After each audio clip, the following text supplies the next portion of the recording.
In 5, 4, 3, 2, and are we live? Yep. Okay, live. Ladies and gentlemen, what's good, y'all? It's Chris Gary, it's Andrew Benjamin, and it's our special guest all the way out from Tokyo, Charles Jewett, all the way out from Toronto, Jack Wannan, and you are watching and listening to a very special edition of the We Are Rizin podcast, your show for all things about the Rizin Fighting Federation and Japanese mixed martial arts, or if we feel like it, we tend to shoot the shit. You can follow us respectively on Twitter. I am at ChrisGary92. Andrew is at ABenja1. CJ is at CJ_Sogukaku. And Jack is on Twitter at Jack Wannan or under Knockdown News. And you can also follow the show on Twitter at We Are Rizin Pod, WeAreRizin Pod, all in one word. Or you can check out the show on Stitcher, SoundCloud, Apple Podcast, Podbean, or wherever you get your podcast provided to you. Or you can just subscribe to the YouTube channel, which I hope you're watching this from right about now. But enough of all the formalities. CJ, Jack, how are y'all doing? I'm doing well. Just another hot day in Tokyo. Yeah. Good morning from Toronto. I'm very happy to be discussing this show. We're getting into the months of the year, at least in JMMA, which are at least probably the most interesting. So I'm excited to talk to you guys about what's to come next week, and happy to be here. Exactly. And as far as what we are here to talk about, well, first of all, before we even get to what we're going to talk about, I just want to ask, what are your thoughts about Kyoji Horiguchi going to Bellator? I know this is a little bit right off the bat, and we are going to get to the Rizin 30 talk in a matter of moments, but first, we just got to get that big 800-pound gorilla off our backs, and that is Kyoji Horiguchi going to Bellator. Anybody got any thoughts on that? Let Jack go first if you have something to say. Yeah, I mean, this is sort of a deal where it makes sense to me. And actually, the one part of it that's surprising is why it hasn't something like this been worked out, months and months ago, because, we knew the bantamweight division would be completely held up by this tournament for the rest of the year. So why it would only make sense that a fighter like Horiguchi, who is in the United States, would prefer to go to Bellator and fight there for a stint of time, because it's one of those pandemic things. It only makes sense to fight in Bellator, at least for him right now. And he has unfinished business there. Even when we look at when we put everything pandemic aside, that it's way easier to fight in the US. He doesn't have to worry about a 10-day, 14-day quarantine. His team doesn't have to worry about that. He has a belt to chase in Bellator, and I wouldn't be surprised if they give him that fight immediately, because he is a former champ and he lost it off an injury. So didn't lose the belt via a decision in the ring. He did lose the belt out the ring. And to be honest, it really does make sense that Kyoji is getting the opportunity to continue the rest of his fighting career in Bellator, because in a way, he's not really a free agent as many people speculated. It's just that he's being shared, because what is the Rizin Bellator Alliance? A shared agreement. It's been that way for like the last 6 years since Rizin started and developed a relationship, what I'm trying to say, with Bellator from that damn Dynamite show that happened in the summer of 2015. It is interesting, though, the fan reaction I did see. Like, there was some negative fan reaction, particularly who were particularly on the side of, this is Sakaki Bara being this is like Dream and Strike Force all over again, where he's losing all of his fighters and he can't can't see it all over again. And then there were others who were like overreacting, who thought that like I think what happened. I think Dan Lambert did not make things better when he said Kyoji's a free agent. Where should he go? So I think that got people a little bit riled up, because when he put UFC in like that little poll, some people were like, no, don't go back to UFC. Charles, what was like the reaction among like Japanese fans? They're happy. I mean, they're happy, and I didn't notice anything negative. From what I've noticed, Bellator has done a better job than the UFC recently in kind of creating a better relationship in Japan. I think co-promoting the show with Rizin really got a lot of positive feedback for them, like a lot of positive feelings and sentiment. And Kana Watanabe going over there and winning and getting paid a lot of money to do so also kind of created a lot of interest. And so I think that's helpful. And Kyoji going over there and winning as well. I would also add I think the only thing that slowed him down going to Bellator was the knee injury. I think because as soon as he won the Bellator championship, I think he was actually supposed to start defending it in Bellator. But since he had the knee injury, he relinquished the belt. Mm-hmm. So I think the plan was always that he was going to go to Bellator because A, he lives in the US, B, he beat pretty much everyone in Rising up to this point. And now with the current situation, they can bring him over for super fights and sell a bunch of tickets. And I imagine the dream kind of situation is that Bellator comes over and co-promotes a show and puts him on that show. Mm-hmm. Kind of like a big thing at the end of the year where Horiguchi can fight. But I think he's primarily interested at this point in fighting in Bellator because he came to Rising because the UFC wasn't going to pay him enough and because his old coach was dying. And I think now he's wants to get more accolades and as much money as he can before he retires. I think it's also interesting is I don't know what exactly his status is. I definitely know he's still a Japanese citizen, but like he's got to be on like some like weird work visa, I guess, in the United States. It's the same one that the UFC fighters get, where you can get a visa, and if it's like an 8-fight visa or something, the visa can last the entire term of the contract. It's like it's like Bellator is your sponsor. Oh, okay, gotcha. But like I think he's essentially being whenever he has to go back to Japan. He's only fought once since the pandemic started, so it's kind of it totally makes sense why someone would not want to go back and forth or in 14-day quarantine, all that unnecessary stuff. So I totally get it, like why.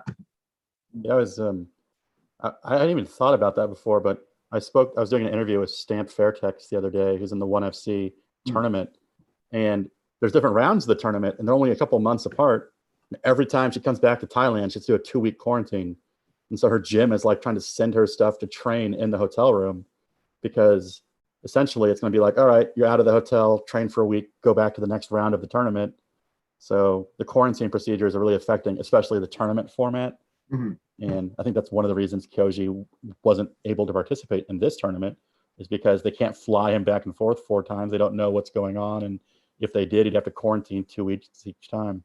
I mean, look at the Tofik and Karamov, having to be sequestered in a hotel by themselves, doing Zoom or video coaching with their coaches. It took them like a year even to get their visa. Oh, yeah. Oh, yeah. But listen, if we get more Kyoji and Bellator, I see that I think that's a positive. Get to see him fight, get to see some interesting matchups, potentially against Pettis. That's true. He called him out. More of the criticism I've noticed, or some of the interesting things I've noticed, is that the Rising press conference is the only press release that really talked about the coexisting relationship with Bellator. Bellator was all like, we signed Kyoji Horiguchi. Woo! He's our fighter now.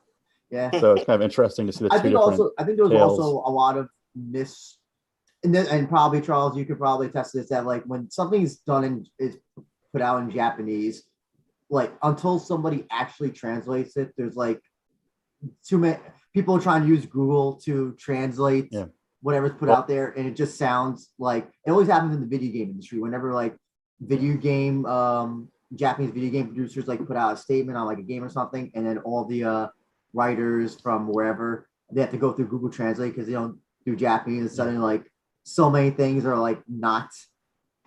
They're putting in words that don't to try and make it make sense, but that's actually not what the person, producer, or writer is saying. It's a good point you bring up, actually, because I think that there's more negative feedback, I think, to the actual way that it was announced.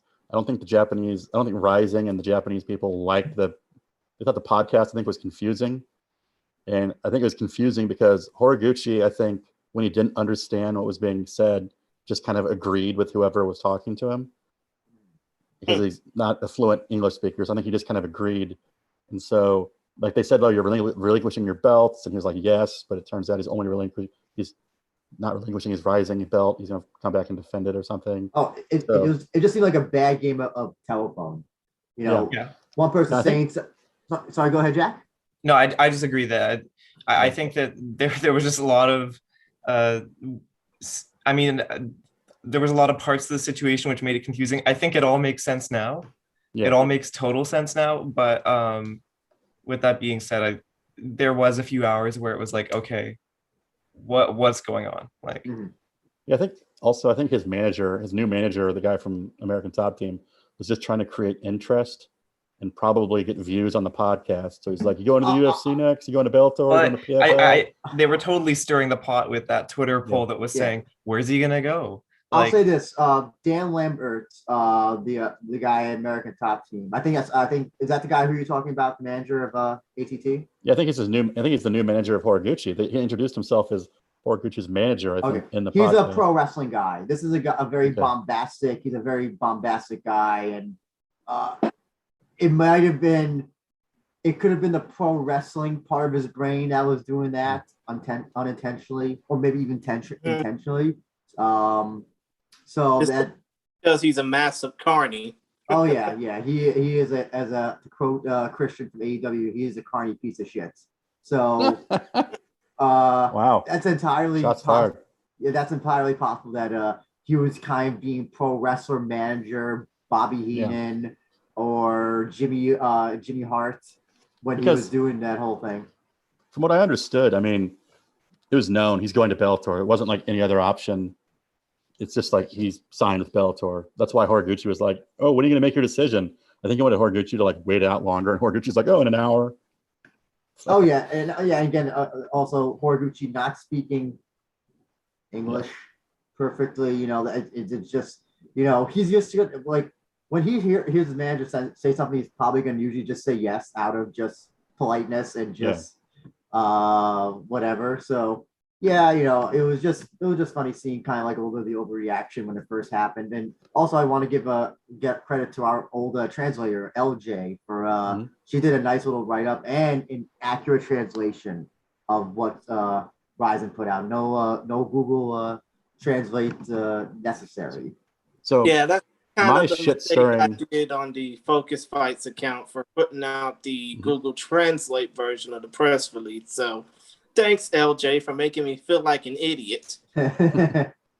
I'll say my shit stirring theory is, do you think this is Rizin's way of saving face and saying that they're not losing a fighter to another promotion, but they're just going to like share the fighter?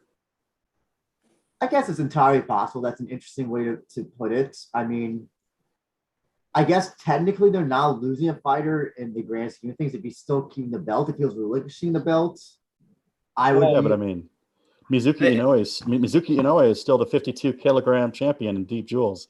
Yeah, Isn't Rocky Martinez still the Megaton champion as well? Yeah, and Amanda Lucas, who hasn't fought in 10 years, is still a champion, and so is the Korean girl Kim. She's also a champion in Deep Jewels. I guess I think the Deep Jewels is a little bit of a different type of situation. But that is an interesting way to put it, Charles. I don't know if I necessarily agree. Jack, you're about to say something?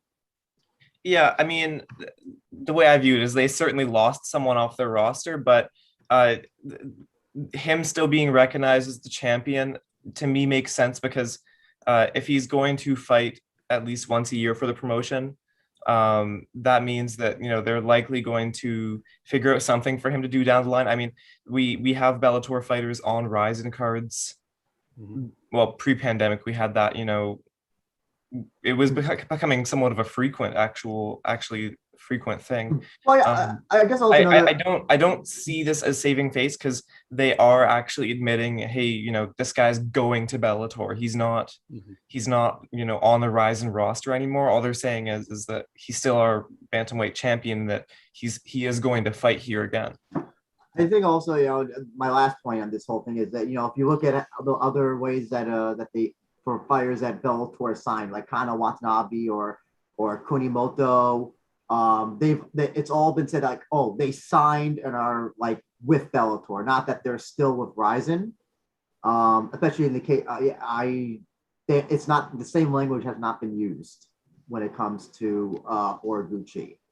I will say some of the interesting tidbits about a lot of this is it's very Japanese style. So a lot of these fighters from Rizin are actually managed by Rizin. And so there'll be like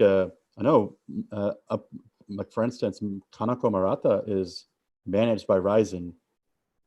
And so a lot of these, in the UFC, her manager is Rizin.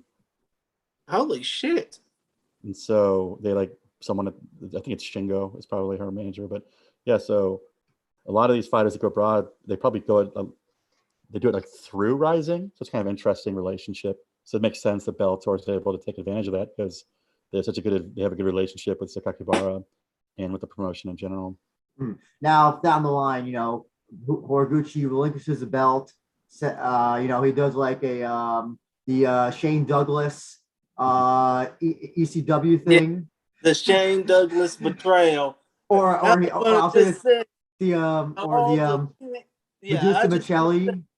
Medusa Michelli to WCW with the WWF Women's Championship. He just throws it in the garbage. Okay, then we can say that he's officially with Bellator.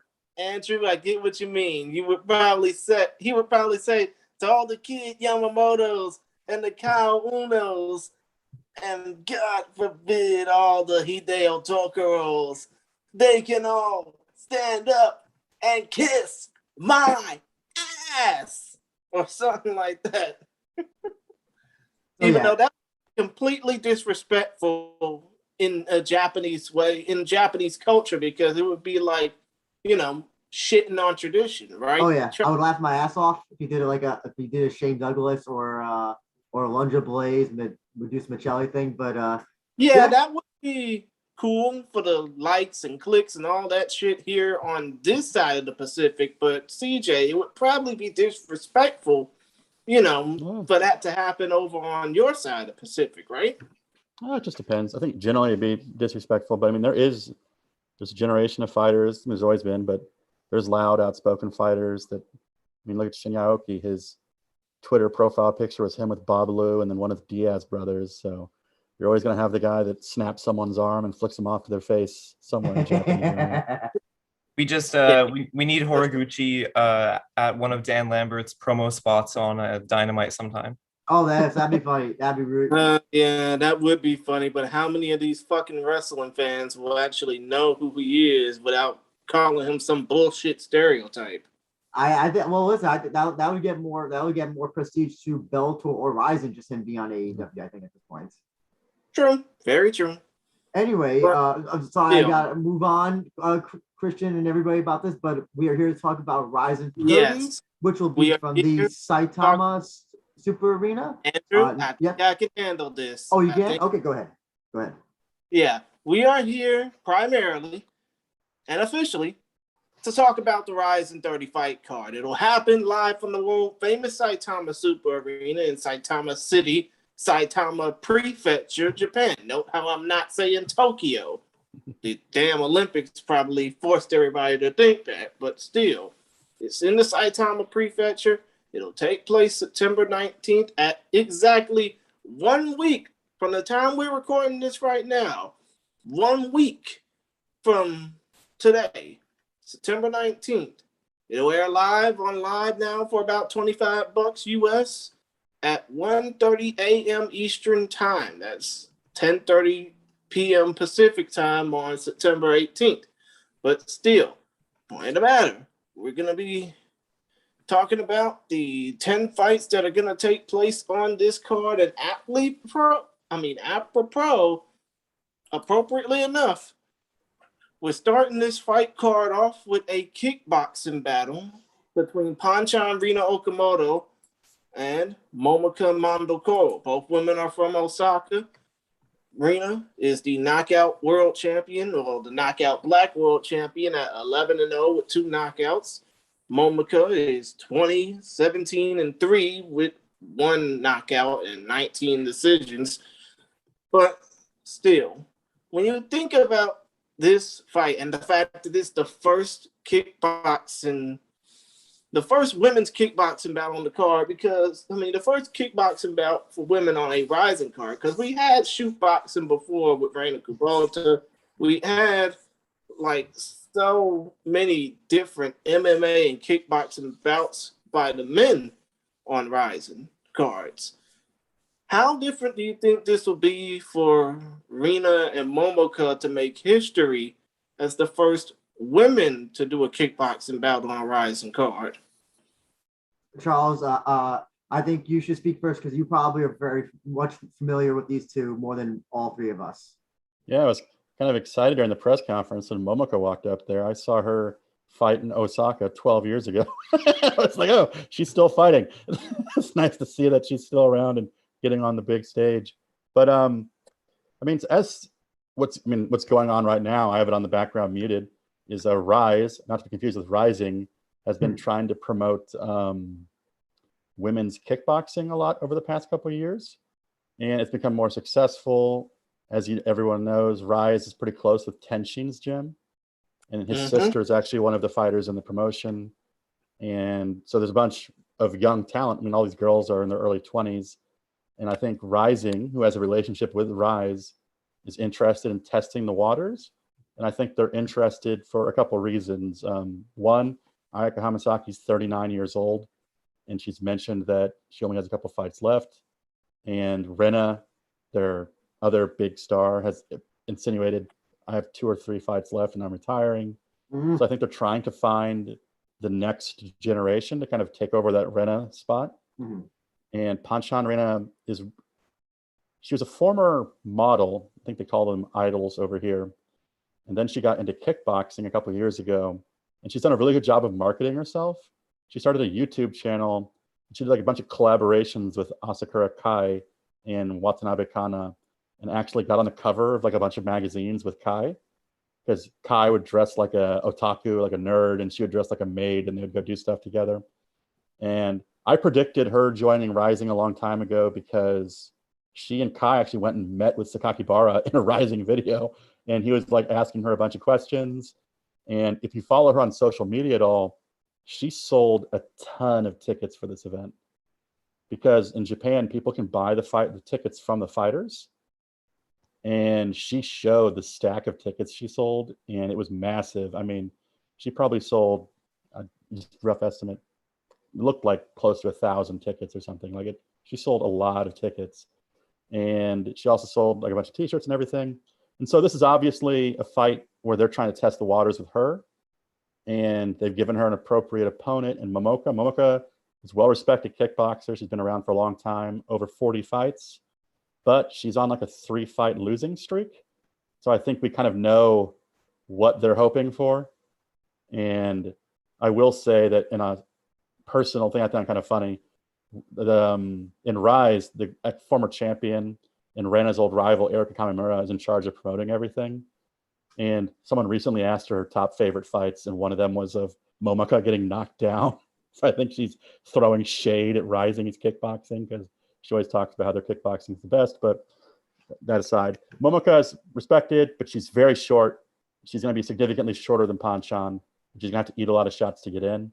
And I think they're trying to make this a showcase fight. They made it the first fight, which also indicates that there's a lot of promise with this fight, because they want to make sure everybody pays attention to this. It's the fight that opens the show. And also, an interesting side note, Panchan Rena I think all the Rising fighters got their vaccinations for this. And she actually went into anaphylactic shock and had to go to the hospital in an ambulance. So it'll be interesting to see how she's doing. I did not know that. Yeah, luckily, I think, I don't mean to talk over you here, but I think that I was scared when I heard that story because I was like, oh my God, that sounds awful. But apparently she was out of the hospital like within a day, so it wasn't like a huge scare. And it happened long ago enough that it didn't affect her camp or didn't take her out of the fight or anything. Because when I heard that, even though it was still quite a few weeks out, when I heard that I was like, oh, so like her fight's off, right? But still, it seemed like it was more of just like a really big scare for her, more than like physical or mental. But she's gonna have a huge height advantage going into this, and so she should be the one that's. I'm looking at the height. She's 5'2", and Momoko's 4'9". That's actually quite like, especially in women's kickboxing. That's a very disparate height. So just to make sure as well, Momoko, she's the sister of Jin Mandokuro, right? I am not aware. I know that she trains at the same gym as Gionotsu. Because I have her family name as Mandokuro, and I'm assuming that two Mandokuros in kickboxing. I don't know, too much of a coincidence. That's possible. I actually have an article coming out on Momoko later this week, and I interviewed her. I know she trained with Gionotsu, who is one of my favorite kickboxers because he did all the mixed rules fights in Dream. And famously knocked out Shinya Aoki in the MMA round. And I will say, if Momoko stays around in Rizin, she's interested in MMA and she's interested in doing mixed rules fights. So could have a lot of fun if she wins. So I think Charles, you said it best, that this is supposed to be a showcase for Rina. Yeah. Jack, any thoughts on this fight? On the first women's kickboxing match ever in Rizin? Yeah, well, I gotta say, it seemed like Rina going to, at least for one fight, going to Rizin felt inevitable. Like Charles said, she's, to her credit, done an amazing job at marketing herself. That she has a very strong following online, and I don't see, I don't know too much about her fights because I don't follow the kickboxing scene too closely. But it seems like her following, it's much stronger than the level of fights she's in. She's clearly, it's so hard to be good at the YouTube thing because there's so many fighters doing YouTube now. So it's like, doing YouTube isn't really a thing you can credit fighters for because it's like, okay, well, everybody does. But she's clearly one of the people who sticks out in the YouTube sort of entertainment style for fighters currently, and that's why she's a big name. I mean, I'm personally interested to see what they do beyond this fight because do they want to bring her back for Rizin? What would they even do with her? Question for you, Charles. When do we get to see Sasori in Rizin? I'm sorry? When do we get to see Sasori in Rizin? Sasori is hilarious. I love watching she her. Would be the perfect candidate for a Rizin show, in my personal opinion. I think she fought Panchan Rena recently, actually. Yep, and she lost to Panchan. Yeah. I will say, though, the giant asterisk to this fight is outside of that Sasori fight, Knockout is kind of one of the more obscure kickboxing organizations in Japan. And so it's kind of hard to rank Panchan outside of that Sasori fight. So it'll be interesting to see what happens. And to answer Jack's question, I think the answer is there's a girl that trains with Tenshin named Terayama who just won right now. And she's a pretty popular champion in Rise. And Panchan Rena has already said she wants to fight her. But it's kind of funny because Terayama said she's too into watching Journeys live on New Year's Eve, so she doesn't want to fight on a New Year's Eve card. This is Hinata Terayama, right? Yes, exactly. Okay. CJ, if I could ask, what is like, because I don't really understand the kickboxing scene too well. How many matches outside of the promotions that Rena fights in could you make with her? Because when I don't really know who she has and hasn't fought. Could Rizin sort of be the place where they could make matches that haven't been done before? I would say what I would think is possible is because she's fought in Knockout, she hasn't fought a bunch of these girls. So there are a bunch of girls they could bring in for her to fight. But I think the more possible and more likely outcome is that they would just bring over girls from Korea, Thailand, and like Taiwan and just do the whole Japan versus the world thing. Well, the other, what do you think are the possibilities that she's also wanting to go into MMA? Has she ever commented on that? I think Momoka's interested. I don't think Panchan's interested at all. Actually, question: if you happen to know, do you know where she gets the name Panchan from? Because I know that's not her name. I think it's Rina Okamoto. Yeah, I think Panchan's just a nickname, but I'm so used to saying it now, I can't say her actual name. Well, hey, thankfully I got something like Tapology to actually realize what her real last name is. But still, all I can say about this fight, because I don't know much about either of these ladies, other than the fact that they're the same heights as a couple of famous American voice actresses that I am fans of frequently. I'm not going to get into details about that. That's neither here nor there. But still, point of the matter is, if you're looking for a fight that's going to be knockdown, drag out, boom, boom, boom, finish in 30 seconds, like what happened with those two fights that were supposed to be advertised by Triller Fight Club last night, that shit ain't it. But if you're going to be looking for an elegant point fight and an elegant, beautiful struggle, so to speak, between two fighters from Osaka looking to put over for the Saitama crowd and get the crowd going, I guess you're going to have to go to the right place. Actually, good. I will say that you guys have like created this thing in my mind now. I'm starting to notice all these fighters are from Osaka in kickboxing. You guys had previously asked. It's just like I'm starting to notice this now as well. Oh no! I don't think it's a coincidence that like they're all from like Osaka or Kyoto. That like that. Or Nagoya. Like it seems like outside Tokyo, like kickboxing, just like I don't know, like every other than I guess Tenshin. He's from Chiba technically, which is I know outside Tokyo. Like there's not a lot of like Tokyo kick. I don't think that because even Rena is from Osaka.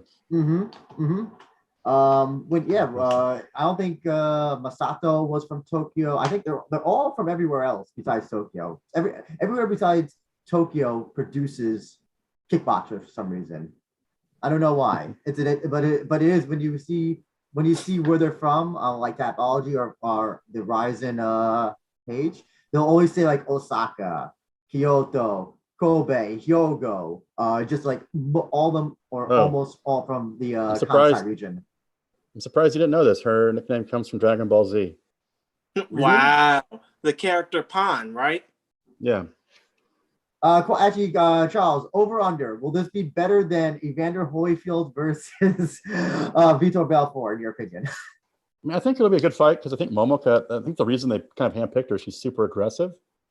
I think she's going to come forward with punches, and against a taller opponent, I think that opens her up to get kind of lit up as she's coming in. Mm-hmm. So, and on a side note, I thought Vitor winning was hilarious. That you can use math to say that he beat Mike Tyson, or yes, MMA math. Oh no, kickboxing math. Boxing math. While I'm loading up the next. All I say is before we get on to the next fight, which is going to be a doozy, is that big things are going to come from these ladies in small packages, and it's going to be way more entertaining than those two fights that happened last night for Triller Fight Club, because you're going to get a lot of action for just 9 minutes. So I'm assuming the panel's unanimous. This is supposed to be all a fight for Rina to take? Yes.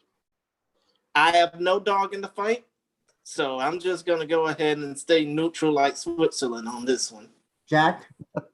Yeah, I agree. This is clearly a showcase. Okay, so by all means, Momoko will win this because we are by majority decision from you guys. Yeah, that's how I like kids to go. While I'm getting the next slide up, Charles, I actually want to ask you this. Should have asked it before, but I'm just curious to know what is the, I guess, hype, or is there talk of Rizin 30 in Japan? I feel like it's not getting a lot of hype among people, or it's being talked about. Is that the perception? Am I wrong in that perception, or how? I think you're actually kind of right. I think the issue is there's kind of like this post-sports. There's like a mixture of two things. We're outside of the pandemic, which is always a present, so I'm not even going to address it. Yeah. Is that the post-Olympic hangover is one. And two, I'm going to say because of the Olympics, September is absolutely packed with MMA events.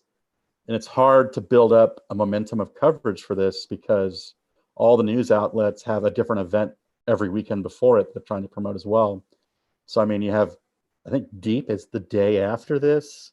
And then there's another Deep like 2 days after that. There's a Pancrase show. So, I mean, September is absolutely packed with MMA events.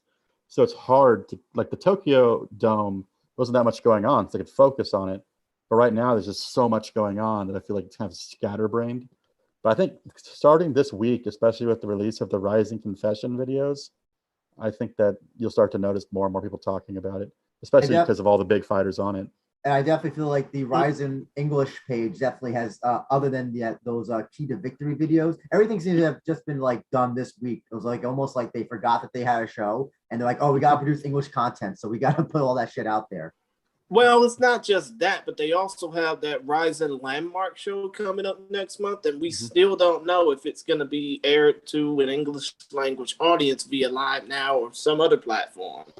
Yeah, man. I don't know. It's not looking good. But hey, you know what? If they happen to be fighting on the Tokyo Tower or right outside the Hachiko statue, you know, I'm definitely gonna tune in. Actually, Charles, just curious to know, have they stated like what that whole thing's gonna be about? Are they gonna just like set up a ring inside or outside a venue, or they just? I think what I've been told is that it's going to be at famous locations with only 100 people there in person.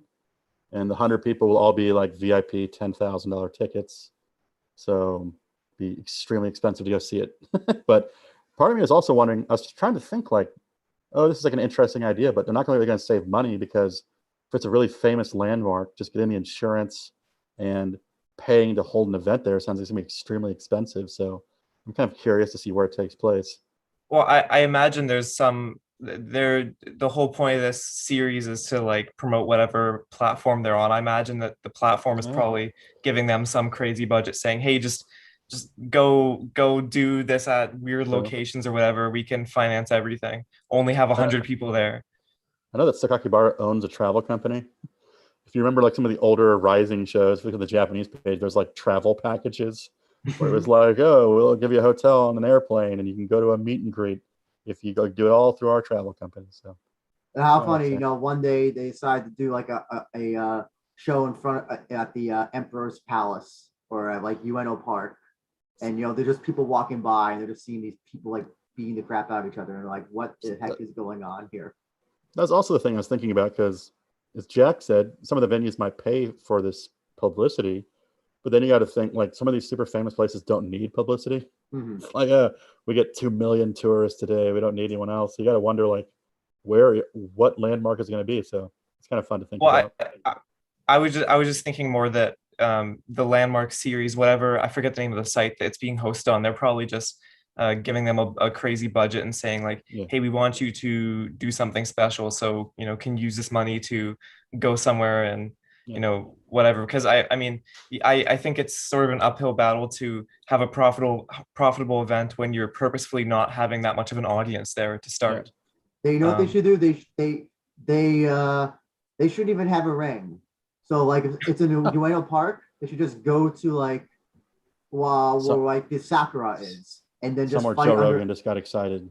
What are you trying to say, Andrew? That they should do something like my pit fighting? Yeah, do you remember the old Jackass skits where they would when they would do like like go into a mall and just start fighting? Yeah, you should just do that. Wasn't that Butterbean? They had a box with Butterbean in the middle of the store. Versus John Knoxville. They should just do something like that. They should just have like referee Wada come out. They should have like a guy with a bell just come by, a gong, and then you just see Kyoji Hagiwara and Mikuru Asakura just walking in with no shirts and their seconds and all that stuff, and they just I'm more cynical than you guys. I'm just saying like my thought process was, they want to see if they can sell a pay-per-view, like a boxing pay-per-view where Mikuru is the only draw on the card, and see if they can get people to pay. Hey, listen, that's a lot of balls to put just suppose I guess a 3-fight card and just headline it with Mikuru and of Mik. I think that takes balls to do that as a promoter. Yeah. Andrew, I think that they should introduce like a DDT 24/7 championship where That'd be even better. the winner has to defend it the anytime, landmark any place. championship. Landmark. Charles, you familiar with DDT? Is that a wrestling promotion? Yes, it is. And they have a 24-hour, 24/7 title that inanimate objects have even won. Even the Wasn't that just was that like the old school hardcore championship? Kind of. The belt even pinned itself in matches somehow.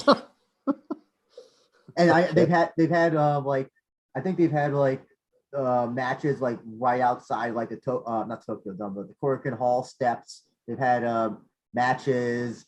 When the belt won itself, did they make a tiny belt for the belt to wear? That's a good question. I don't know. I don't know. Missed opportunity. I'd have to look it up. But we're going to be moving on. Moving right along, and we got 10 MMA fights for you to enjoy, but we're just going to, for the sake of time constraints, we're going to zoom by these quickly. First off is Shoji Maruyama versus Chihiro Suzuki. Shoji, obviously the man with one of the fastest knockouts in MMA history, 18-14-1. Chihiro Suzuki, obviously a knockout world champ, and a rising debutant who also done a lot of work in shoot boxing, 5-2 as a mixed martial artist. But if you think about this, when it comes to Shoji Maruyama, who is one of the top fighters, I guess you would say in Japan, fighting in a featherweight bout against a well-balanced kickboxer with a near 500 record. I mean, do you think that this is kind of like scraping the bottom of the barrel for Shoji, for opponents? No disrespect to Chihiro Suzuki, who is a well-established striker, but still, do you think that Shoji needs some better opponents? I also just want to point out that Chihiro Suzuki started out as an MMA fighter, then went into kickboxing. Now is making his return to MMA. So he's coming back. He's coming back home. Charles, what do you think about this fight? The dude is 22 and doing this shit. Charles, what do you think about this fight? I mean, isn't Shoji coming off a couple losses? He lost against Kai. And he also lost against Motoya at Deep, I believe. That was at the show where Motoya, was that where he asked Sakaki? Right, exactly. That's where he asked that he choked out Shoji. So, I mean, I can see why Shoji's a popular fighter, and he's been appearing with Mikuru a lot so much that people joke about it on Japanese Twitter that wherever Mikuru is, Shoji is also. But this might just be an attempt for them to try to give him a win. Or to put an exciting fight together. Or Shoji a win? Shoji. Oh, okay, gotcha. Or at least put him in a competitive fight because, I mean, it seems like his kryptonite really is grapplers. So put him in there with another striker and see what happens. Could be fun. Hey, Jack, what do you think about this match? I think, honestly, I like this matchup. And one thing I like about it is that, I can't say I know too much about Suzuki, but this does seem sort of like a toss-up. One thing that interests me about Suzuki is obviously you mentioned his weird career path where you hardly see someone go from MMA to kickboxing and now back to MMA, sort of a winding path to where we are now. But what's interesting about him to me is that he's only 22. Like, he has quite a bit of experience for his age. But yeah, I'm interested to see how this goes. I haven't seen Suzuki fight before. And Shoji is definitely, not definitely, but he could be in a must-win position for a spot on the Rizin roster if we want to add some drama to this. Also, I think if I'm correct, if I can see the thing on the card, Shoji is 38, so he's 10 years plus Suzuki senior. 16 years. 16 years. Charles, what do you think about this? I don't know if you've seen Suzuki fight. Did you ever see him fighting kickboxing by any chance? No, I'm kind of like Jack, where I don't really pay that much attention to kickboxing, to be honest, because there's so much kickboxing that goes on. It's kind of hard to pay attention to all of it. Mm-hmm. So I kind of really only really like the top level stuff really filters into my Venn diagram of what I watch. So I haven't really watched that many of his kickboxing matches. So you said that Shoji's kryptonite is grapplers. Do you foresee Suzuki making this a grappling fight? I mean, I'm assuming he was training MMA while he was still kickboxing. But I mean, that's quite the assumption. Like, if I was doing kickboxing, I would think I would concentrate fully on kickboxing. But so yeah, do you think coming into this fight, or do you think Suzuki maybe his grappling, he just just gave it up, and then like he's kind of like restarting as a white belt at this point? What would you do? I'm curious. That's the thing, is that like I'm curious to see how a fighter like that comes into a fight, considering when he's been fighting one way specifically for many years. Does he come into this fight fighting exactly like how he is as a kickboxer, or do we actually get to see that, oh, this guy was cross training or multidiscipline training this entire time? Well, I mean, I just looked at his record. I mean, he hasn't been kickboxing that long. He just started kickboxing in 2019. So that's what I'm looking at it. He started kickboxing in 2019. So I mean, it's not like this MMA is that far removed, but I mean, all of his MMA wins are what? Knockouts. Strikes? Yeah, knockouts. I mean, this is the typical like Rizin, like let's just put two guys, they're gonna try to punch each other and put crowd pleasing fight, and whoever wins doesn't really matter to us. Mm-hmm. Is it possible that they're having this fight to build up Suzuki, 22-year-old guy from Pancras, and they're kind of having Shoji be the jobber in this fight? It's possible that they're trying to create another contender, or like probing to create another contender, but I don't see that happening, especially with him having been over at kickboxing for a while now. I agree with CJ that I think this is one of those fights where I don't think they necessarily have a vested interest in who wins. They just want to put on an interesting matchup. I also like to point out this fight will be at featherweight, 145, 146, and there's two more featherweight matches on the card. So maybe this is the sprinklings of a featherweight Grand Prix, potentially. I think they're just trying to put a fight where they think a finish might happen. And I think putting two guys that throw punches, don't really like to grapple, it's early on the cards. They don't want the crowd going to sleep yet. They want to put a couple exciting fights to get them up moving around. So I think that's what it is. So what you're saying, Charles, is that this fight will definitely turn into a grappling match, probably.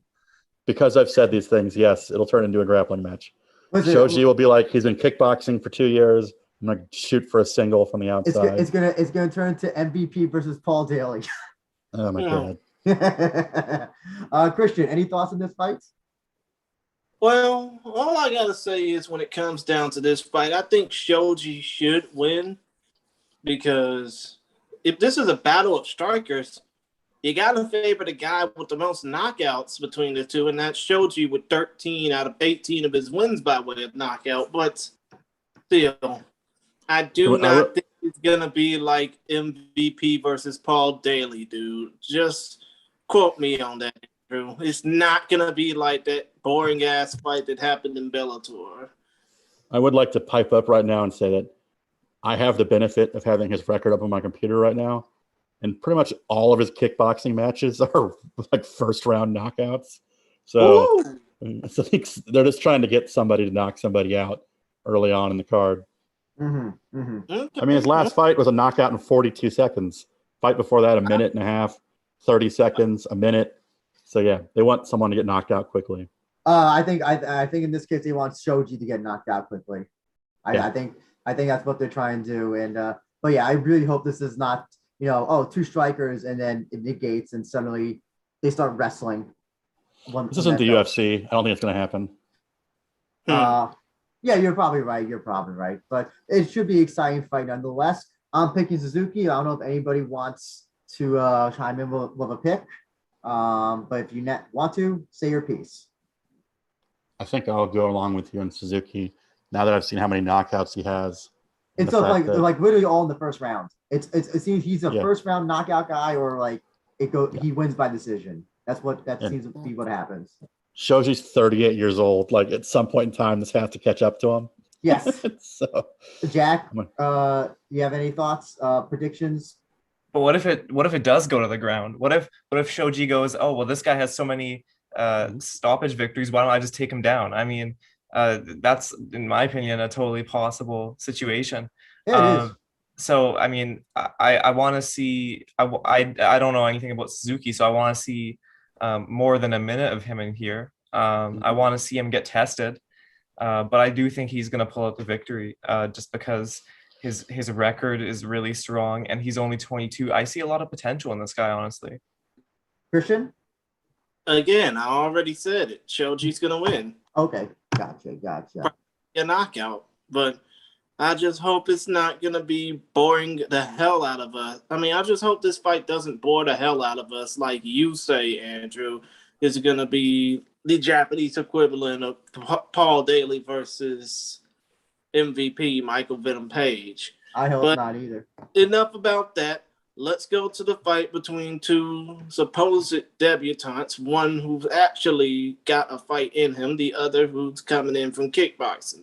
Andrew, go ahead. So we got two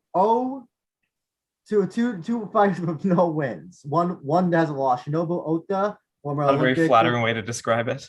I don't know how else to kind of put it, but former Olympic wrestler Shinobu Ota taking on former K1 kickboxer, another K1 defector to Rizin, Yuta Kubo.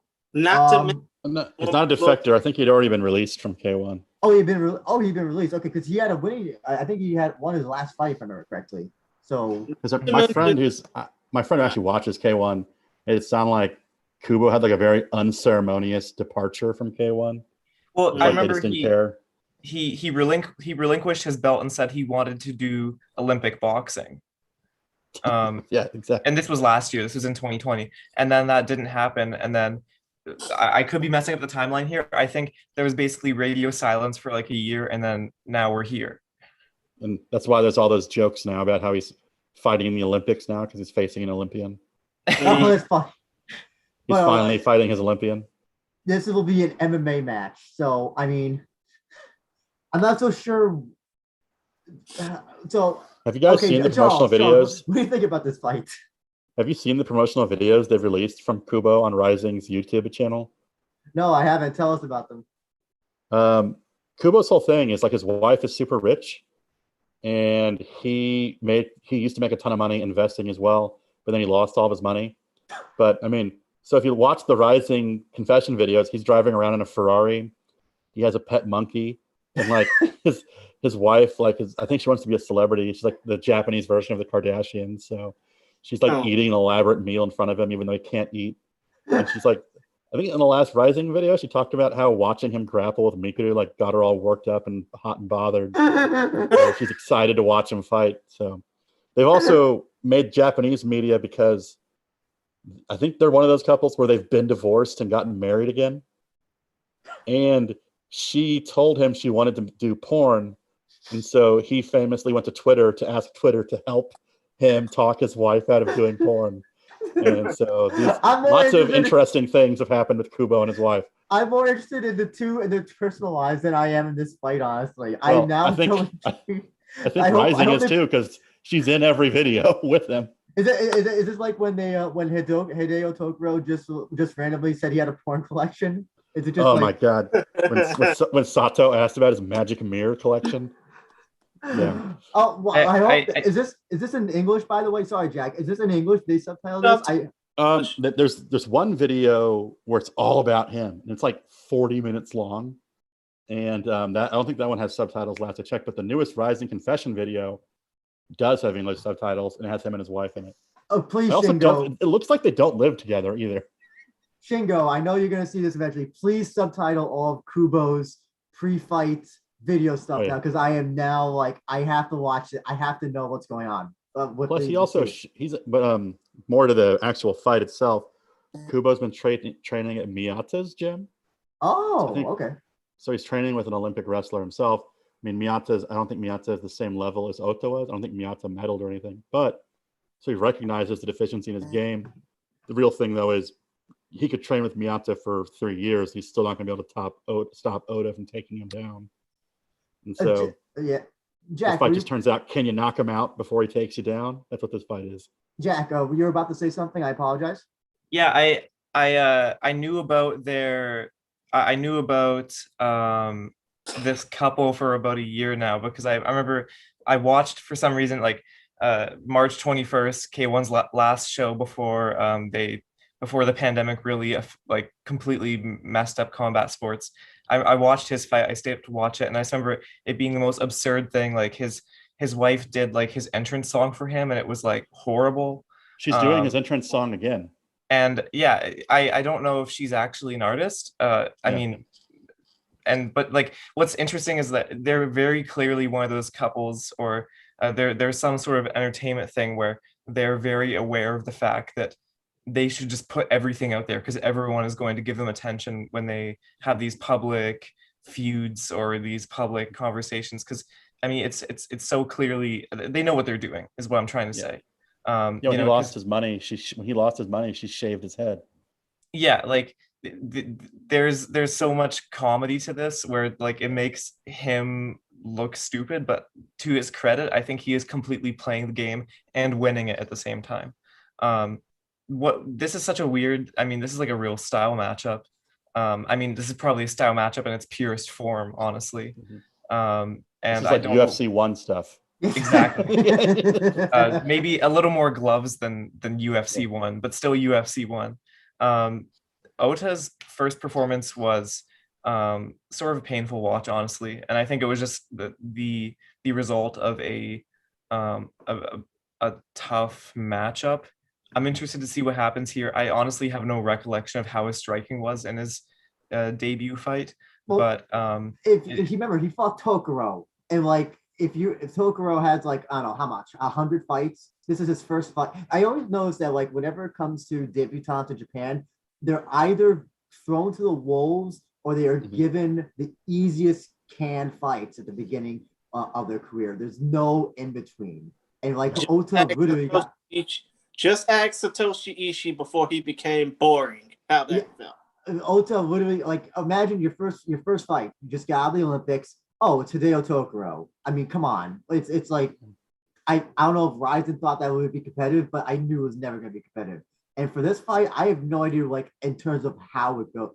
I'm intrigued just to see, like, what the rhythm and how it goes. I think, Jack, you put it best. It's like, it's really a stylistic matchup because I really don't know how it's going to go. Now, I want to ask you guys one thing that I don't know if you guys watched the press conference for this event live or if you just found out about it through Twitter, but when you saw that Kubo was in Rizin, I mean, did you have any expectation of this at all? Because I feel like I like to think I'm someone who has my finger on the pulse of things. I was blindsided by this completely. Jack, I watched it live and I tried to follow along via the Rizin English language Twitter account, and it was surprising to me because I first heard of Yuta Kubo when he was fighting for Glory 8 years ago, obviously in the World Slam tournament where he defeated 3 fighters in one night, one of those fighters being a native of your neck of the woods, Gabriel Varga. But still, point of the matter is I did not think that he would get into kickboxing. It's just that, it was weird by happenstance how he would get into this, and this whole comedy of errors that led to him getting into kickboxing via his wife. But still, I was speaking to my dad about something similar to this as far as the Ota fight with Tokoro went, and I know this might not get off on a lot of Japanese I think this might not get through a lot of Japanese heads, but it's like that fight between Ota and Tokoro was like a college player who was, obviously, here comes the sports analogy. It was like a college basketball player who has some of the best moves in all the college game, try and, see if he can hang with the big boys while still in college, hang with the professional players, and then gets his lights dimmed. I mean, still, in a way, Ota's first fight with Tokoro was like a college player trying to mingle with the big boys only to get stopped and dropped, so to speak. With this fight here, with Ota versus Kubo, even though Kubo is a world-established kickboxer, I mean, he has a record of 49-20. He has a record of 49-10 with 19 knockouts as a kickboxer. But even though Kubo is a world-class kickboxer, obviously with K1, the ISKA, and Glory, Ota is a world-class amateur wrestler, and I think when it comes down to this particular fight, you're gonna see, these two pair up equally well, I'm just gonna read some brief comments they had during the press conference. Ota said his plan is he's a K1 champion, so I don't want him to land any strikes. My plan is to avoid all strikes. Better said. I mean, easier said than done. It's just. Is this going to be a flying knee knockout while he's going for a takedown, or is he going to get him down and just pound him out? Because once he gets him down, Kubo's not getting Ota off of him if they go to the ground. There's no way that's happening. Here's some comments from Kubo. He says, "I was shocked to see how small these gloves are, and I'm genuinely concerned about my opponent. I also want to impress my cute and lovely celebrity wife. I apologize for my motivation in stepping into this ring." I will say, in response to what Jack said earlier, I was completely caught off guard. When Kubo walked out there in that ridiculous tuxedo, I was like, "What the hell?" The gloves on. They've signed Kubo. Like, what the hell's going on? But I didn't realize that he was popular on YouTube at that point. And once I discovered that he's popular on YouTube and he has the whole thing with his wife, I'm like, oh, this makes perfect sense. Sakakibara is obsessed with YouTube right now. Mm-hmm. And if you can promote Rizin through your YouTube channel and social media, Sakakibara is all about putting you on Rizin right now. So here's what it comes down to. I'm curious to know who's your winner in this fight and how. Jack, I'll start with you.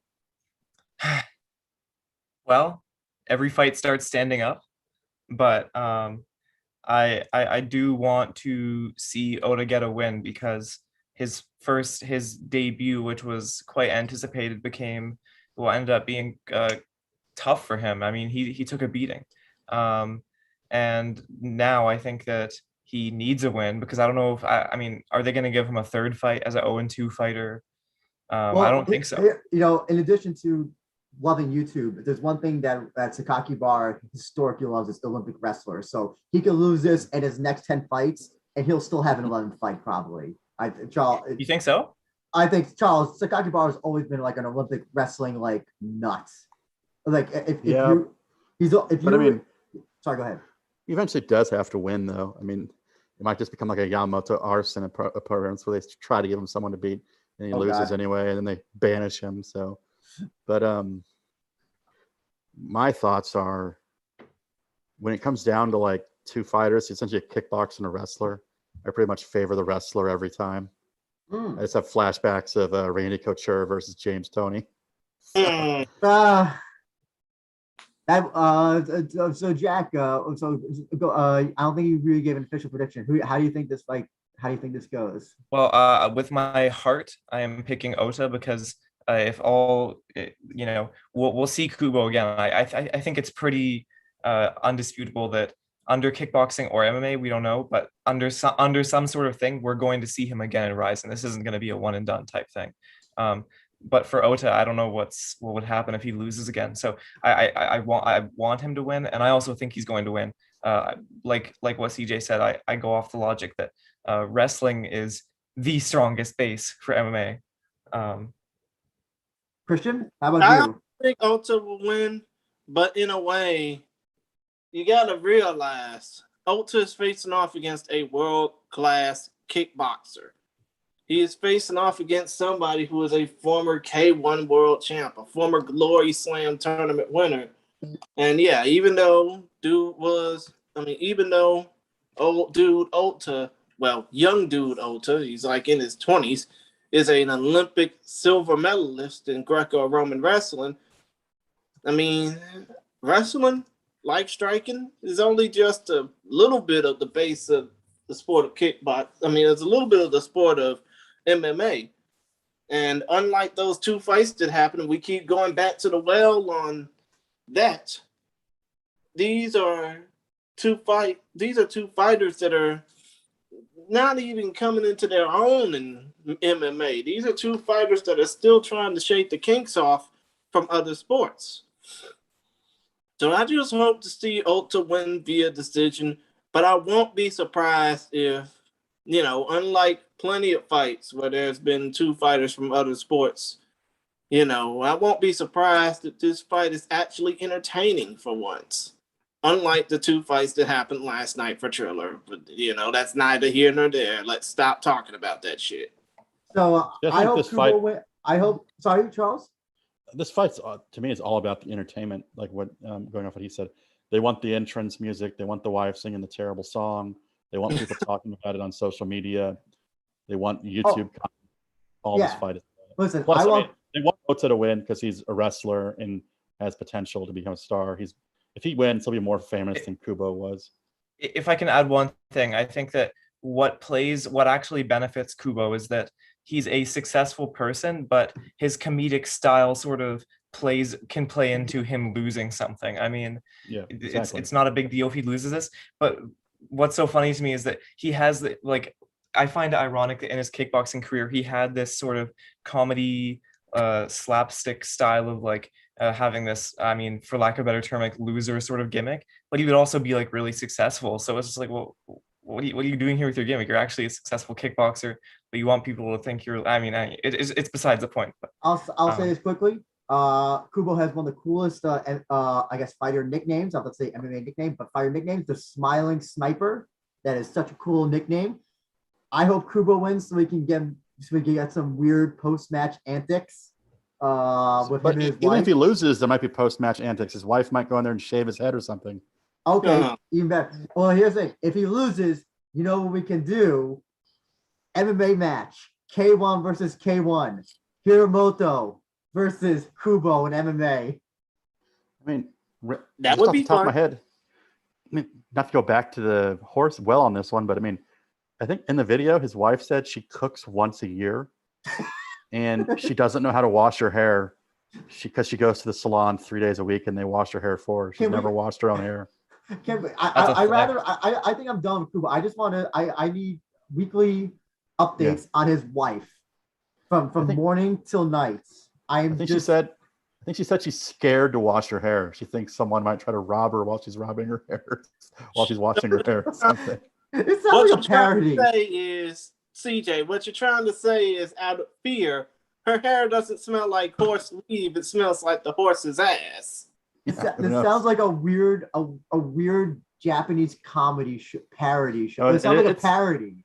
Jack's right. It's just brilliant. Like, they know what they're doing because Kubo comes across as almost like a cuck. Almost, he's just groveling and bowing to his wife, who just kind of just is head Kardashian. It's thinking about what she wants to have for lunch while her husband just watches her eat. CJ, that's not being a cuck. That's being a simp. Well, I'm not as young as you guys. Water when you say cuck. I'm just this is just. Listen, here's the thing.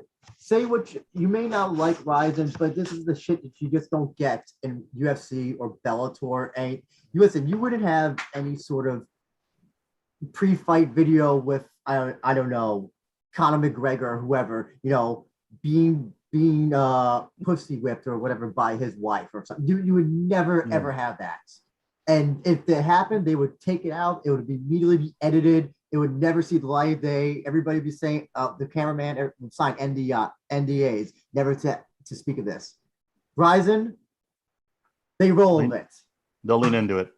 I think what's interesting is that what I think is so smart about this gimmick is that he said in his pre-fight interview that he's sort of scared about this matchup, but at the end of the day, he's still a very good fighter. I mean, we can't sell him short. He's a good fighter. So I think that he wants people to think he's way dumber than he is. But that's the whole shtick.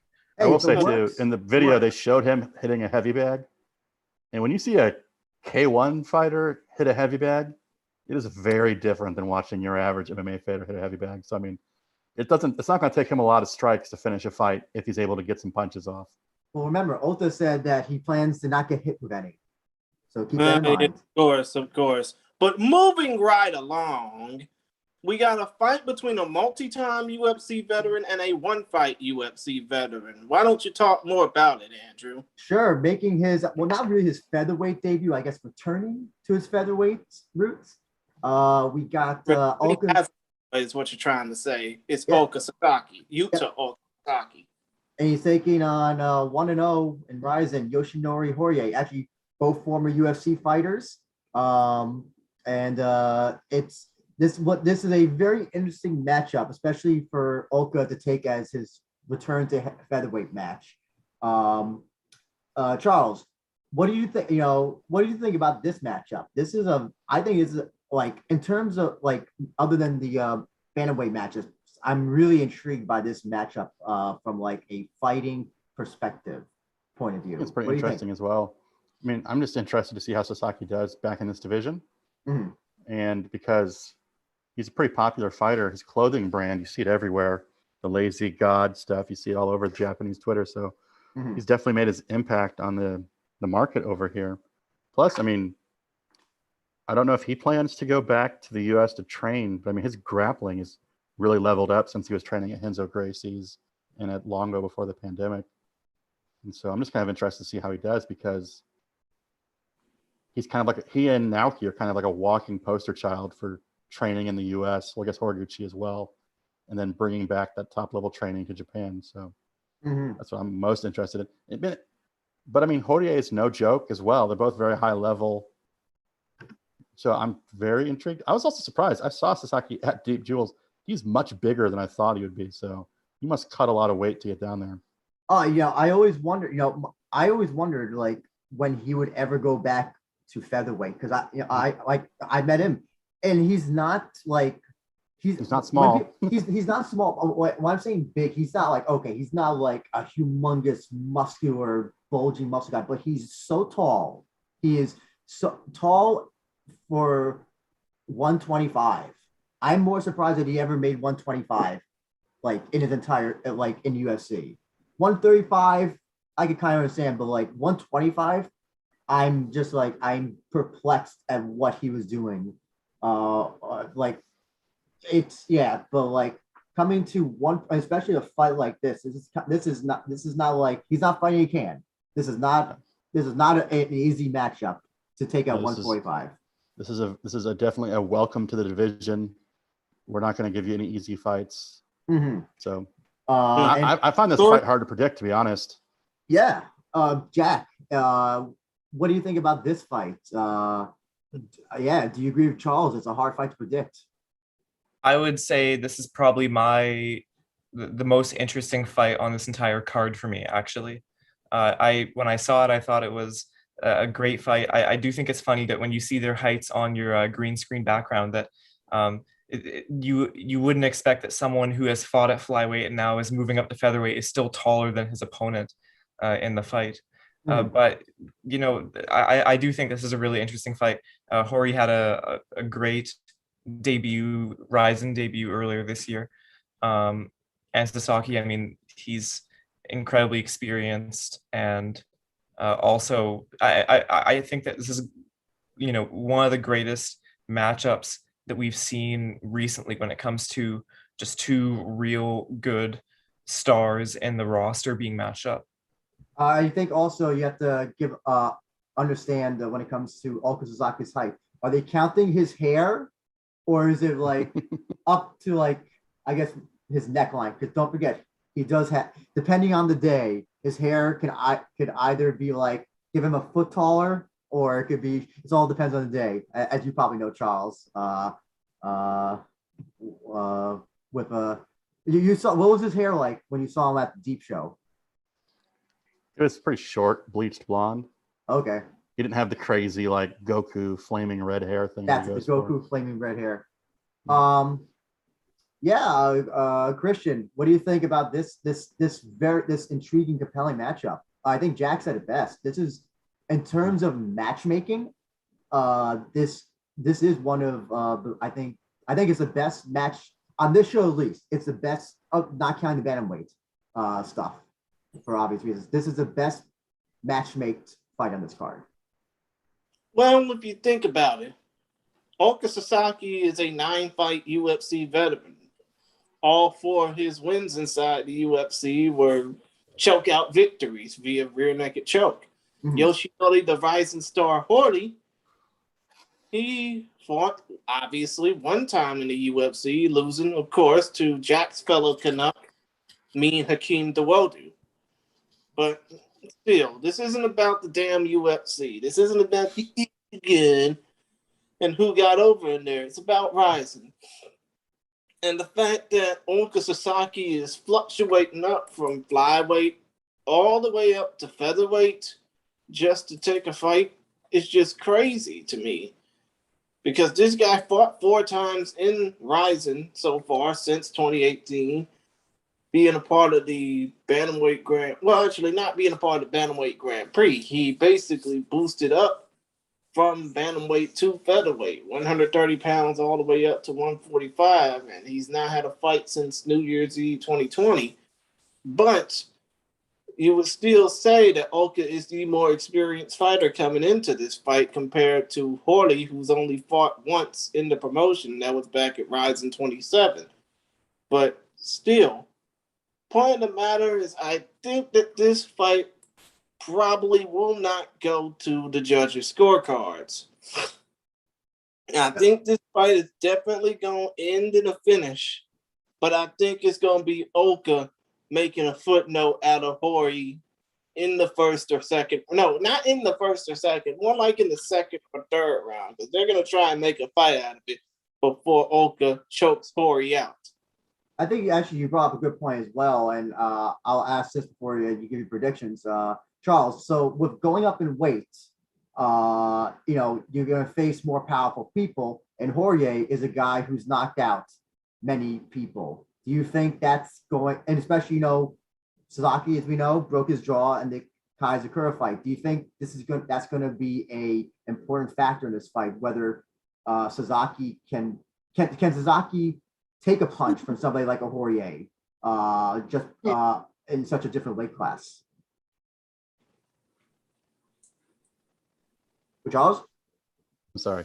It just depends because we don't know how big of a weight cut he was doing. So sometimes when these guys actually go up a division, they can kind of take a punch better because they aren't cutting and dehydrating as much before the fight.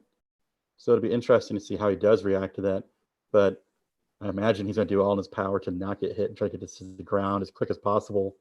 I mean, if Poirier is landing punches, he's winning. So let's go predictions. Jack, what do you think about this fight? What do you think wins? I mean, it can go either way, and I'm totally expecting it. I think honestly, this is probably going to go a decision. That's the one thing I'm confident about. That both these guys are real good competitors, and I don't see someone getting a finish. But I do think that Sasaki is going to win just because of his experience and that he's, in my opinion, just the better fighter right now. But I am interested to see how he does in this division generally too. Charles? I agree. I think Sasaki. I favor Sasaki if he gets it to the ground. Here's the other interesting thing as well. Poirier has never been submitted in a pro MMA match. So if Sasaki can do it, which I think he can, he'll be the first person to ever have submitted Poirier in his pro career. But if you haven't, hopefully he's been training with Inoue. Hopefully Inoue is giving him some secrets on how to do some of the crazy grappling that he can do, and maybe look at the see it. But if there's one thing that Sasaki must do in this fight, that's the one. I don't think he can afford the strike of Poirier at all. I wouldn't even just to test his chin to see, I would immediately take it down to the ground if I'm Sasaki. Try get it as fast to the ground as possible. I would also be curious to know as well, just to see how he's never had cardio issues really, Sasaki, as far as I can remember. But I'm guessing at a higher weight class, he's probably going to have it shouldn't be a factor as all at all. Would you agree, Charles, about the cardio aspect? I don't see any cardio issues coming from either fighter. With that being said, the next fight, a fight I'm not really happy about, a fight that I was perplexed when I saw it happen. How come you're happy about this fight, Andrew? Is it because of the fact that Kyoji Takeda is taking on Yusuke Yachi and that Yusuke wants to take out all all domestic lightweight champs before he gets closer to Roberto Satoshi de Souza? Essentially so, yeah, because Takeda's on a great win streak. Yachi just came back, had one fight, and he didn't look so good in his win in that. And now he's kind of like, it'd be kind of like if the number 10 guy in UFC was fighting the number 2 guy in UFC. Charles, Kyoji Takeda versus Yusuke Yachi. What do you think about this? Didn't you hear the news? Yachi's reinvented himself. He's a completely different fighter who knows how to win now. He's corrected all the mistakes in his old style, and he's going to show this against the guy that's only lost once and put on an amazing performance against Kume in his last fight.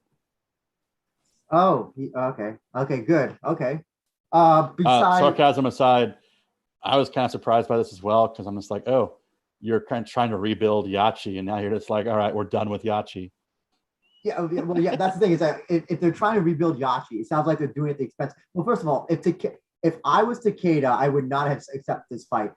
But bar no, I don't care about YouTube views of Yachi and all that stuff. I don't care about or that he's the favorite fighter of the sponsor, whatever, the funny chair, whatever. Yogi Bone. Yeah. So it's a dumb fight for Takeda to take because he's been on such a hot streak. He's looked good in almost all those wins. He's on a 4-fight win streak, actually, 2 of them being in Deep, 2 of them being in Rizin. It's a dumb fight. I don't think it was a smart fight to take because he can lose this. Takeda can lose this potentially. And then what you're saying, Andrew, is you're picking Kyoji Takeda without saying you're picking Kyoji Takeda. I'm hoping Takeda wins. We don't need another Yachi hype train to happen. I'll disagree with you. I think it's a brilliant fight to accept. Yachi's got a name. Yachi's people want to think that Yachi's changed and then he's back to his old winning ways based off his last performance. And so Takeda can go in there and take any clout that he has left with a win and just build himself up even higher. Jack, what do you think about this fight? I like this fight. I think that Yachi continuing his campaign of domestic champions, it's interesting. I mean, it's more interesting than just, hey guys, I'm rebuilding myself now and they're gonna feed me guys that I can beat. I at least have to give credit to we're being given a storyline here that is interesting, or at least more interesting than just, hey, I'm being rebuilt. Stay tuned. He could definitely lose this fight, and I think that Kyoji Takeda is definitely the A side of this matchup, but I still think it's a close matchup, and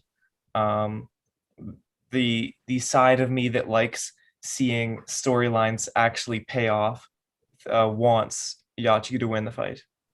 I mean, I love a good storyline, like back when Betchko was beating all of Ronda Rousey's friends. I'll say this: I'm not opposed to the fight. I'm opposed to it happening this early. I'll say that. I think Yachi fought Kawana, who was what was it? Which champion was he again? Shuto, right? Mm-hmm. Either Shuto or Fighting Nexus. Okay, he should have gone Pancreas or some other organization after that. Who's the Pancreas? Takeda's Deep because Kume is Pancreas. Oh, who's the Kume is the Pancreas champion, isn't he? Oh yeah, you're right. Who Takeda beat. So I think that would have been the more apt fight to make. And then Takeda's the last guy. Takeda's on kind of on a streak now, and he takes this fight, he loses, which he can, and then suddenly his whole momentum is derailed. Yachi loses this fight, which he can as well. His story arc is done. The arc has been. I gotta disagree with you though. I mean, of the champions, this is the biggest fight to make. Why not make it now? I mean, if Yachi loses to one of the lesser champions, you can't make this big fight. And you can use this fight to build up Takeda if he wins. Well, here's the thing. I think that Takeda was already worthy. Well, I think he should have been next in line for the championship against Satoshi. Now he loses fights. It would make no sense to give him that title shots. That's why I was hoping that was going to happen with Takeda. I did not predict this fight in a million years that happen now at least. I'm just happy they're sticking with this campaign storyline, because part of me sort of thought they might just abandon it, because I mean, the idea of Yachi facing all the champions, it's interesting, but part of me was just like, okay, well, they're just gonna give him whoever next. Plus, I mean, if Yachi loses, I mean, you never know how long Yachi's going to keep fighting, and so you just got to get the most out of him that you can. Give him. Plus, this is probably the type of fight that excites him and motivates him to train hard. So I don't have any problem with the matchmaking. I just continue. I don't have any problem with the matchmaking itself, because, I mean, if you're worried that Yachi's going to lose, then I would just have him fight the biggest guy now, and then it builds even more hype for him fighting those champions. But the Souza stuff, the title matches in Japan, man, I mean, Takeda could lose, and they could still give him a title match. I mean, you have no idea what's ever going to happen in Rizin. That's true. That is true. I'm going to go ahead and say for strength of storyline, like when it comes to college basketball or college football in the U.S., they say strength of competition when it comes down to giving championship opportunities. I'm just going to say for strength of storyline, because obviously JMMA is all about them, I'm going to say that Yusuke Yachi wins in impressive fashion. Not devastating fashion, but impressive fashion. Because people want to see this man continue on his quest to become the best lightweight in the world. Jack, your predictions? I have Kyoji winning, but I will say if Yachi is going to win, I don't think he will win by devastating fashion. I think his last fight showed that he's a much more conservative fighter now. Mm-hmm. And he's not one which is going to get a flashy knockout, I think. I mean, maybe I'm selling him short, but I mean, that's the vibe I got from his last fight, is that he's someone who's willing to work his way to a decision victory. Charles? I think I got a favorite Takeda to win this. He really impressed me in the Kume fight. The guy's got an insane gas tank, and he's just going to come forward nonstop. And in the Souza fight, Yachi was just so overwhelmed by that fight style. When Souza just came right at him, that I see kind of a similar result. So, and with a win, with Takeda getting a win, Deeple didn't have an excuse to do Takeda versus Yuri Ohara for the 10th time. It's got to happen forever and ever. Kind of like Andre Arlovsky and Tim Sylvia 7 or whatever it went up to. I felt so bad, by the way, for Ohara. His last fight where he got kicked in the balls, and the fight had to be stopped because it looked like it really hurt. That wasn't him. That was someone else. Oh, sorry, that wasn't him. You're right. Who was that? I was at that fight. That guy got taken out on a stretcher. It wasn't Ohara. Wasn't Ohara? Ohara fights the day after this Rising card. Mm. Oh, I know. I have it here. Ryota Oki. Yeah. Yeah. Oh no, she's fighting Sho Kogane at the next fight. It's one of the most brutal low blows of all time. Yeah. So screw storylines. Takeda has impressed me. I want to see Takeda go on and then take on Souza at some point. Yachi will get 10,000 more fights as long as the sponsor still likes him. So no matter what happens, he'll be fine. So what's just is he gonna end up like Charles Felony Bennett, right? No, I don't think he's. I hope he doesn't. I hope he doesn't go that route. I think he'll have a nice cushy for as long as he wants to fight in Rizin. He'll have a nice position there. But I really hope Takeda wins. Takeda was a fighter who I generally disliked, but now he's impressed me a lot with his last 4 fights. So, Andrew, there's not at least a small part of you that wants to see the Yachi sequel continue. Well, so if he loses this, what would be the prequel? The trilogy. That'll be the trilogy. So then, what's going to be then? Is he going to fight regionally all over the world, or take fights in deep, or is that what would be the trilogy if Yachi loses this? How does he rebuild himself up again? He's going to fight all the domestic amateur champions. So he's going to face whoever won the Neo Blood tournament. He's going to face all those types of guys. Okay, fair enough. I would not mind that. Come on, Mr. SAG actor. How the hell do you not know what a trilogy is, man? I know what he's talking about. I know it's what Juan is talking about, but I was just curious to know what we should consider. What would he do next if he were to lose this? But obviously, you do know that if he fights this particular person more than 3 times, it's called a saga. You do know that, right? Yeah. Close to saga, prequel, trilogy, whatever he calls it. But the next fight that we're going to talk about is not I guess it will count as a sequel. Almost 10 years in the making.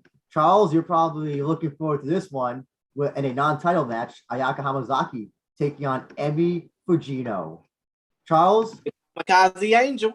I'm gonna put it to you, since you followed these two for such a long time.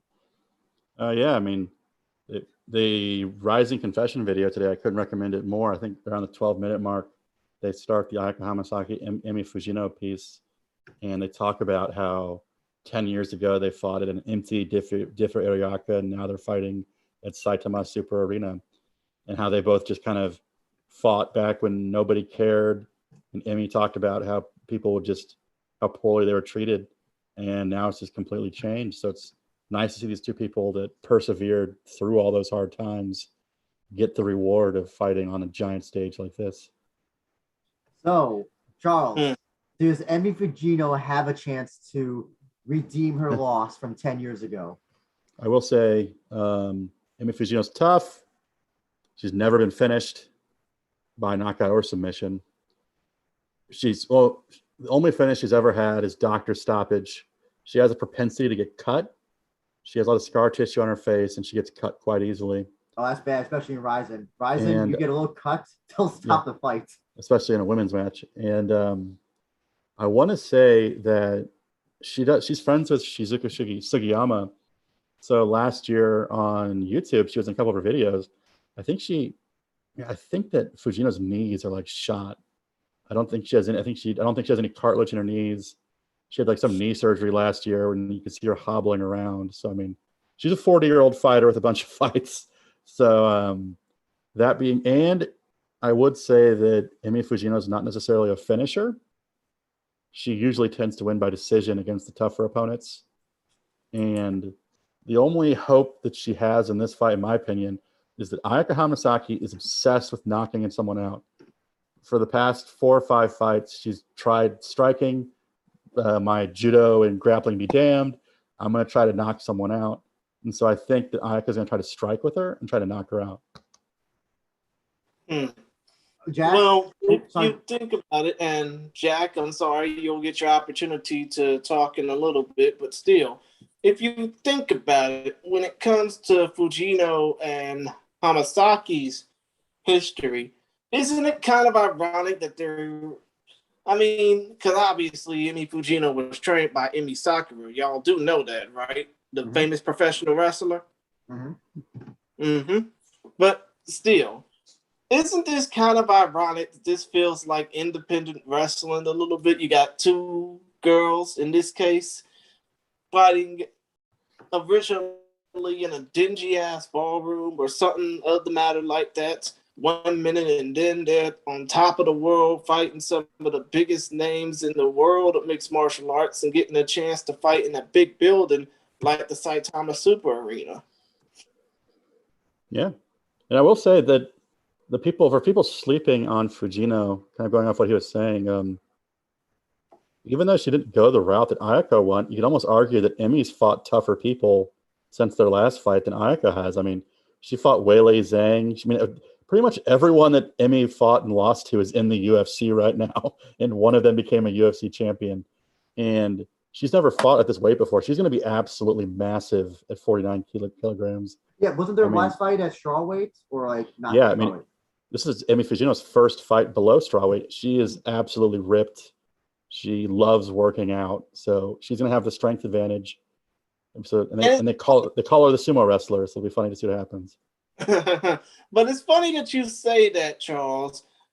I mean, it's funny that you say that they fought the same level of competition, but if I remember correctly, the only time that Emi Fujino has fought high-level competition outside of her days in Pancrase was in the WSOF fighting Jessica Jag Aguilar, and assholes were basically saying that she was a fly-by-night Hammenegger, jobber, this, that, and the third, not knowing that this woman had a career.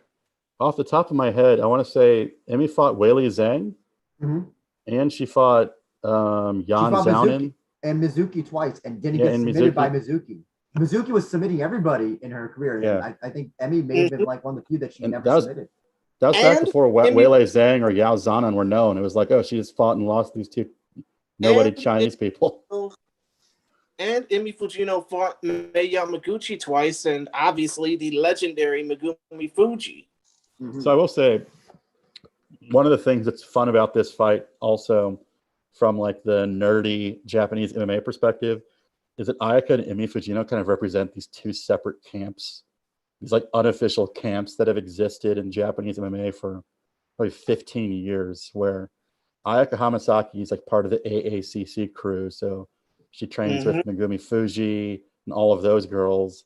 And then like response to that, there's like this other camp of like Emi Fujino, Emi Tomimatsu, Mei Yamaguchi that all kind of train together. I think Ayaka Miyoda is part of it now. So, and Kana Asakura. So there's like these two groups of female fighters in Japan that train amongst themselves, and then they go to war against each other. And there's like a brief hiatus because they all left and went to different promotions, so they were no longer fighting each other. But now Rizin is bringing them back together.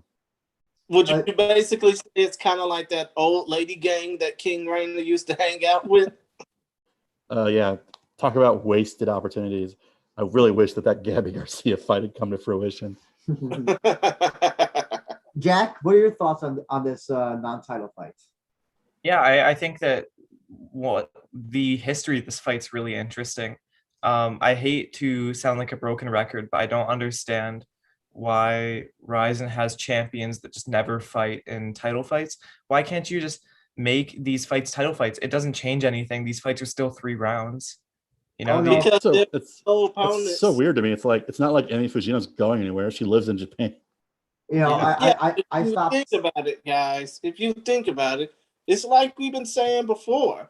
The top talent in atomweight, anywhere above atomweight for the women, and anywhere above 70 kilos or 77 kilos for the men, which is 170 pounds, all those fighters reside in North America, in Europe, in South America.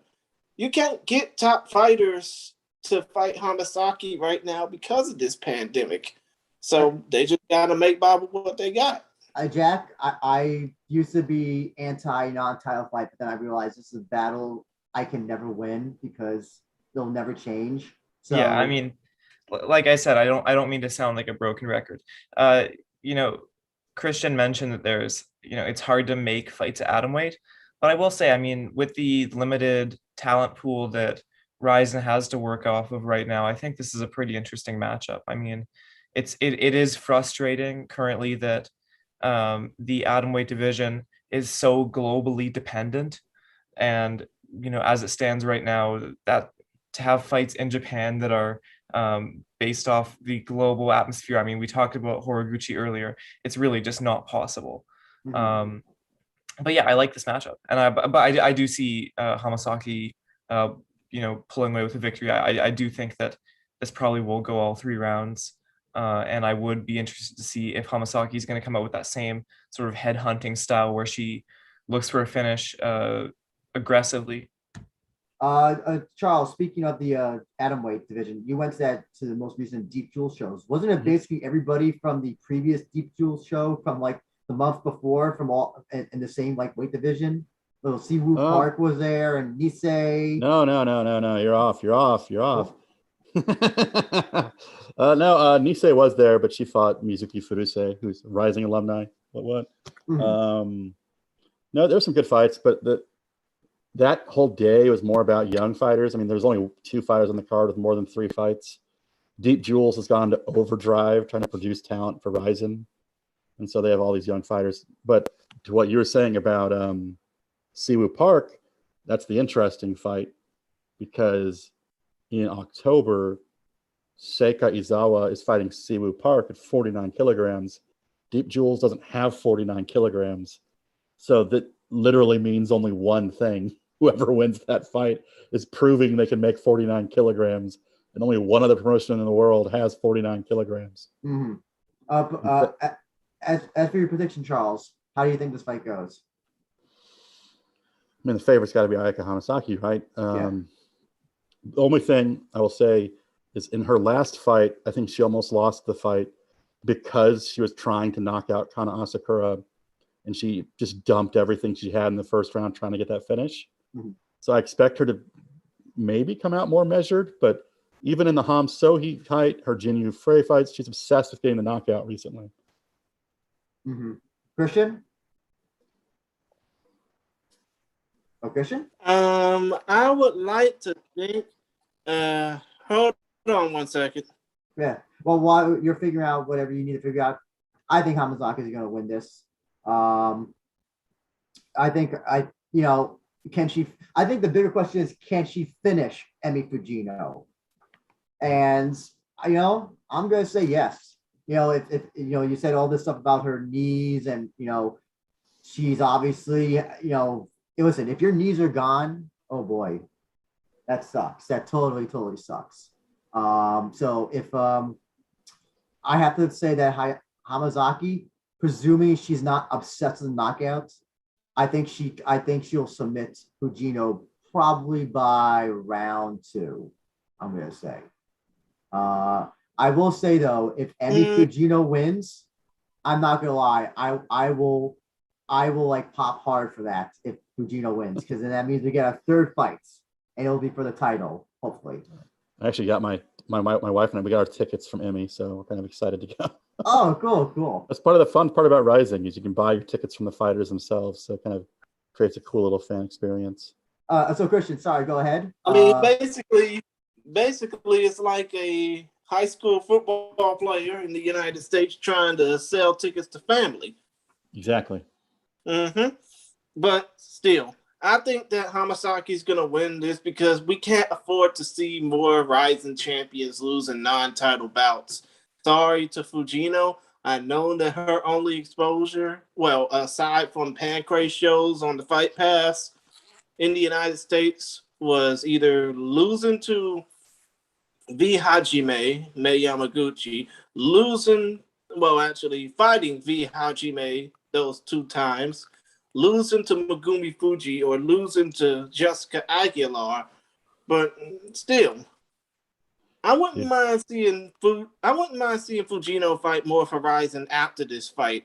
If I'm being truly honest here, I just don't think that she'll win against Ayaka Hamasaki because Hamasaki has a reputation to build upon, as in to keep the prestige of being a Rising champion up there, because you don't want to see more of these Rising champions losing non-title belts. Otherwise, them Rising belts won't mean a damn thing.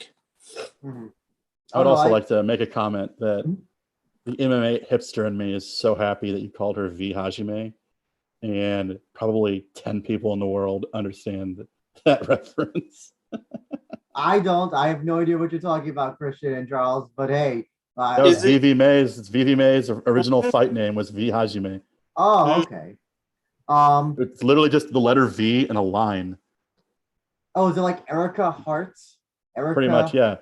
It was like V and then the Japanese number 1. Because she named herself after the V1 arm lock. I'll say this, I love some of those weird ass, like I look at some of the names of those Deep Jewels cards. Oh my God. And it's driving me nuts, man. All these girls are using Roman characters and all their names start with S. There's like Senna, Sarah, Selena. I'm just like, stop it. You got Have a last name. Have a last name. This is so confusing. Masato ruined it for the rest for the entire history of Japanese combat sports. Yeah. So after this fight, there'll be intermission, and we'll get the Shintaro Ishiwatari retirement ceremony. I'm looking forward to that. Quickly. By the way, if you haven't already checked it out, you can check out our retrospective episode of Shintaro Ishiwatari that's already available on this YouTube channel. Charles, Jack, just quickly, how do you think this ceremony is going to go? Will this be the official? I think this might be the first retirement ceremony, in Rizin history, if I'm correct. I can't remember if there's one in Rising, but I imagine I thought they were going to do one for Crow Cop. I thought they were going to do one for Crow Cop, but they never did. Wasn't Crow Cop's last fight in Bellator? Yeah, but I just figured, his history with Sakakibara, Rizin Pride. I figured that they would try to. And I think they had Crow Cop on like one of the covers or something, or one. He was featured on some sort of Rizin after he retired. They have like all those weird posters they just give their VIPs that like are unofficial. But I mean, I don't remember one. Now that you mentioned that, so is this just going to be like the stereotypical 10 count? Do you think? Okay. Flowers being given, the 10 count. It sounds like someone dies when they do the 10 count. I hope they don't do a 10 count. I hope if all the old opponents come out and give him flowers, and then the 10 count, tears. He walks out with his wife, who's happy he's retired. Mm-hmm. Give him one final introduction. Yeah. They should. They should have the guy who he slammed in like one of his like very first fights come out. If you ever seen that fight for like way back in his career. The guy who tried to do an armbar on him, and he just slammed him on his neck and head. I just had an image in my head of Naoki Inoue popping out of nowhere and sucker punching him and soccer kicking him again. So I was going to say there has to be a run-in angle here, right? We have to set up some storylines for New Year's Eve. Who's doing the run-in? Oh God, Jack, what do you think? How do you think about this? What do you think about this whole retirement ceremony? I don't know. I actually, to be honest with you, I didn't know that was happening on this show. I think he's probably just going to go out and like have a speech or something. I don't know. I don't think it's going to be grand. I don't think it's going to be a red carpet or any special way to the ring or whatever. But I do hope there is a run-in, maybe someone from the crowd. Maybe he's going to pull Terry Funk and say, "I'll never retire." Tell you. He's going to be going around the ring hugging fans, and then all of a sudden one of the fans, "Oh my God, that's Kai Asakura." Okay. No, I just hope it's not like I hope it's like I don't know how they're going to do it, but like hopefully if they do a 10 bell count, it's going to be like it'll feel much more like a death. But looking forward to it nonetheless. And yeah, like Christian said, you can see our YouTube thing with that we did with Daniel Jizubeki, Daniel D. But we're here to talk about the probably the most important part of this card, the bantamweight, the semifinals of the bantamweight Grand Prix. Not the semifinals, it's the quarterfinals. Quarterfinals. Thank you, Christian. And first up, we got Naoki Inoue versus Kintaro, Yuki Matoya versus Kenta Takizawa, Hiromasa Ogikubo versus Takafumi Otsuka, and presumably the main event, Kai Asakura versus Alan Yamaniya. So Charles, let's talk about it as a whole. What do you think about this? How they matched them up for this? I think they matched up who they want to win. It's very transparent. You read my mind. That's really how, because also they avoided rematches because Naoki Inoue fought already two of these people already, so it was kind of like who has he not fought? It comes down to Sakakibara had a phone call with Fuji Television and was like, "Who do you want to be on the New Year's Eve card?" And took those notes down and then made the matches. Oh, what's that? You want Kai Asakura to be on the New Year's Eve card? Okay, you got it. You don't want anyone with tattoos on the card? All right. Noted. No. Also, I'll say this. Not to really throw shade on Ogikubo and Otsuka. I'm kind of glad they kind of matched up probably the two of the more boring fighters or the least exciting fighters, because now that one of them has to be eliminated. Mm-hmm. I don't mean that as an insult, but since they kind of have the same style, I'm glad that they kind of realize. I don't know if they realize. Yeah, these guys kind of fight similar. So let's just knock out one by having them both fight each other. Out of these 4 fights, so yeah, Charles, how do you think these 4 fights go? In your opinion, take them however you want to go. Not to take the easy way out, but I'm just going to agree with Ogikubo, who said that everyone that won in Tokyo is going to beat everyone that won in Osaka. Actually, also the other thing is, during the press conference, did you see the amount of shit talking between these? Besides, anyway, of course, all these guys were shit talking each other. Ogikubo and Otsuka seem to have quite a lot of shit talking going on back and forth between each other. It was so uncharacteristic when I was reading the translations. I was like, is this actually what they're saying, or is this like an exaggerated translation? I mean, you might have to talk to Shingo Kashiwagi, the Rizin everyman, about that. That is true, because Rizin has been caught in the past of over dramatizing what they said, because remember they had to retract the Ham Sohi post-fight translation where it was like talking a bunch of crap about Ayaka Hamasaki. It was like, no, actually what she said was very respectable. She didn't say anything aggressive at all.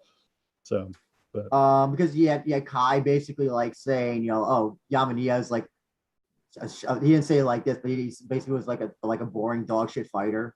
Kind of. Didn't he say he's the worst member of Team Bonsai? Yes, that was it. He said he was the worst member of Team Bonsai, which, oh God. Which I mean, like, I don't know if I necessarily disagree with. It's not an insult to say that, but I mean, I don't think he's the worst, but I don't think he's the best. When you're comparing him with Souza and Koike, I'm like, yeah, you're not as good as them. And then you had Otsuka and Ogikubo with their whole thing.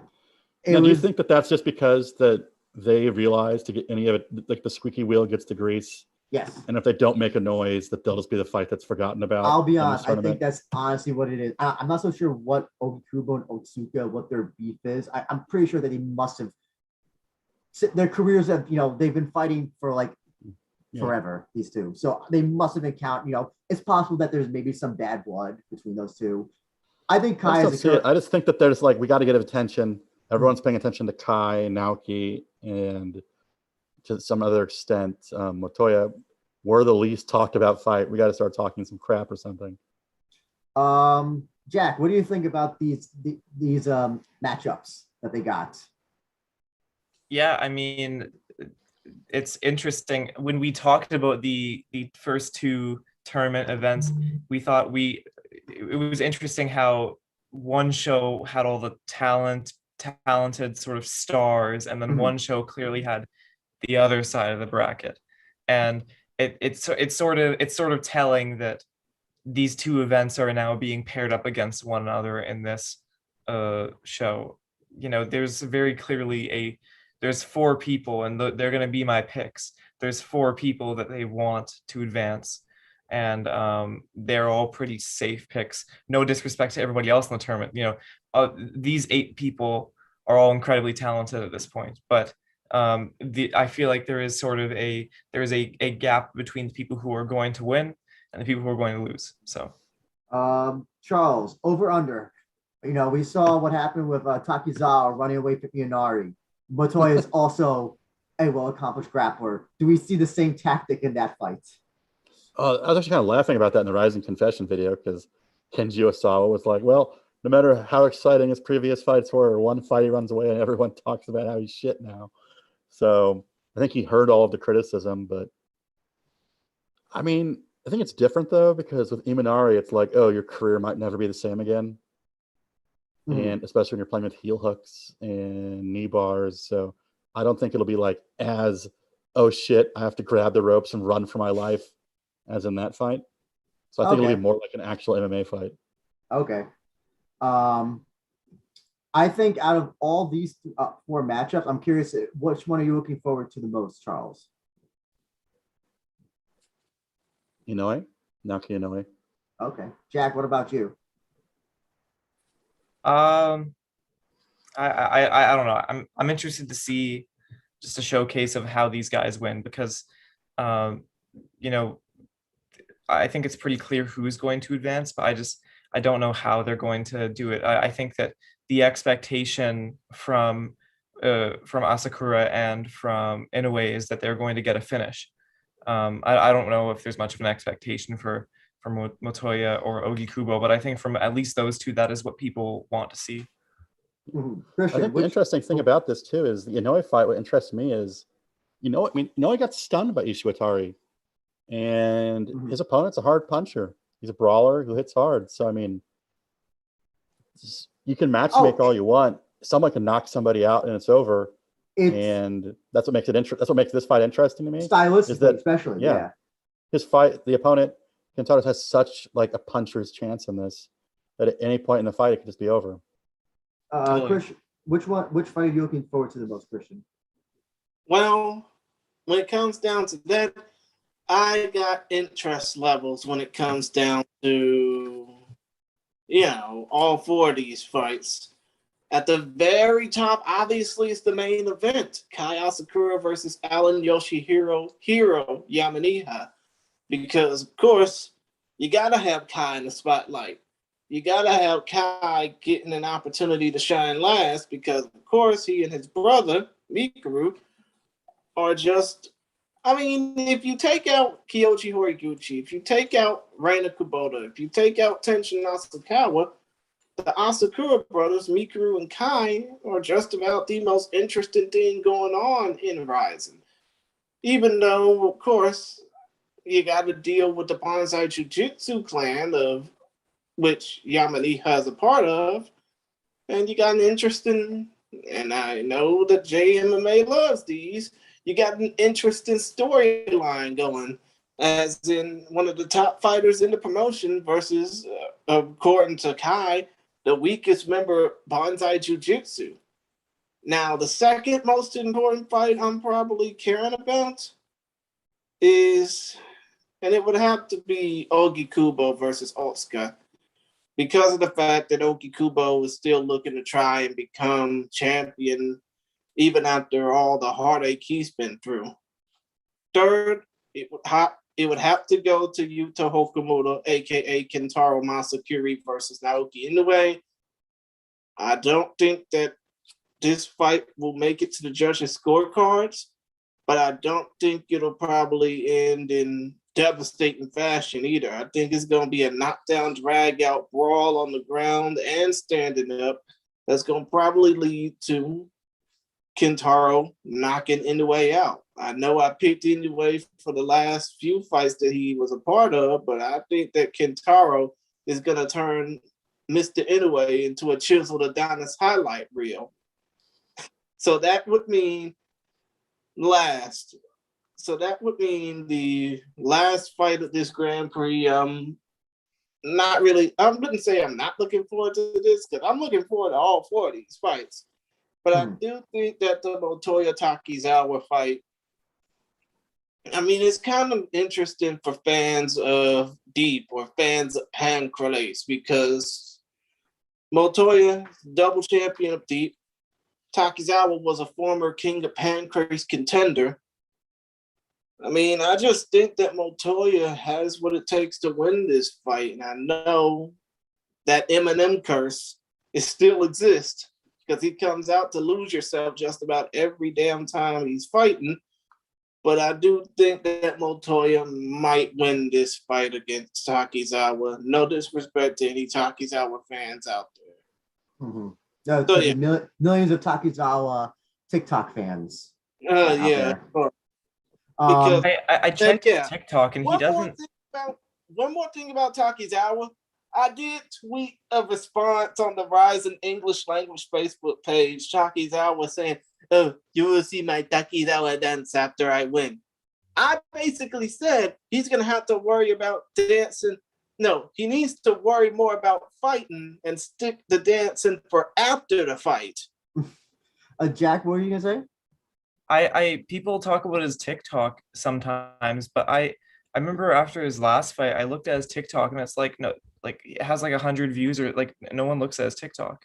Okay, because Rizin was really pushing that like he's like a TikTok guy.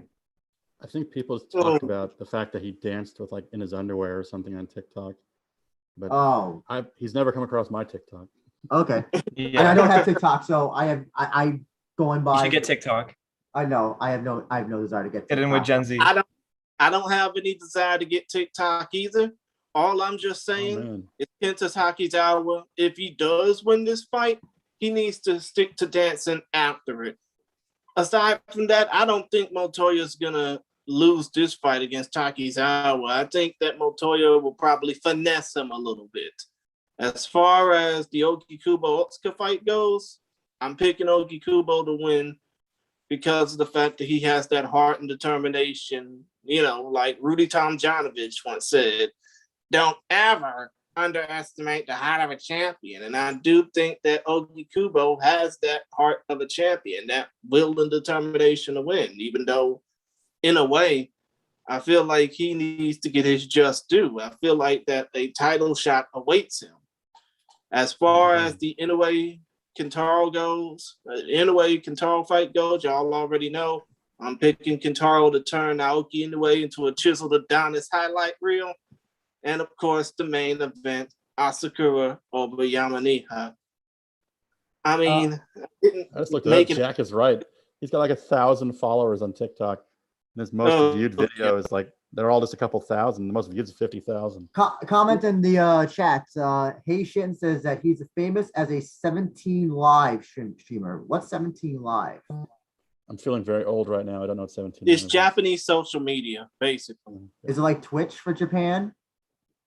It's either Twitch or Insta. Well, I think 17 Live is that site where during press conferences they'll also go live on that, and they'll have whatever they have, like Rizin has like that representative. I forget her name, but she's like sort of like a spokesperson for Rizin. I think she goes live on that, like during the press conferences. Oh, okay, I know who you're talking about. Christian, just quickly give your prediction for Asakura Hero.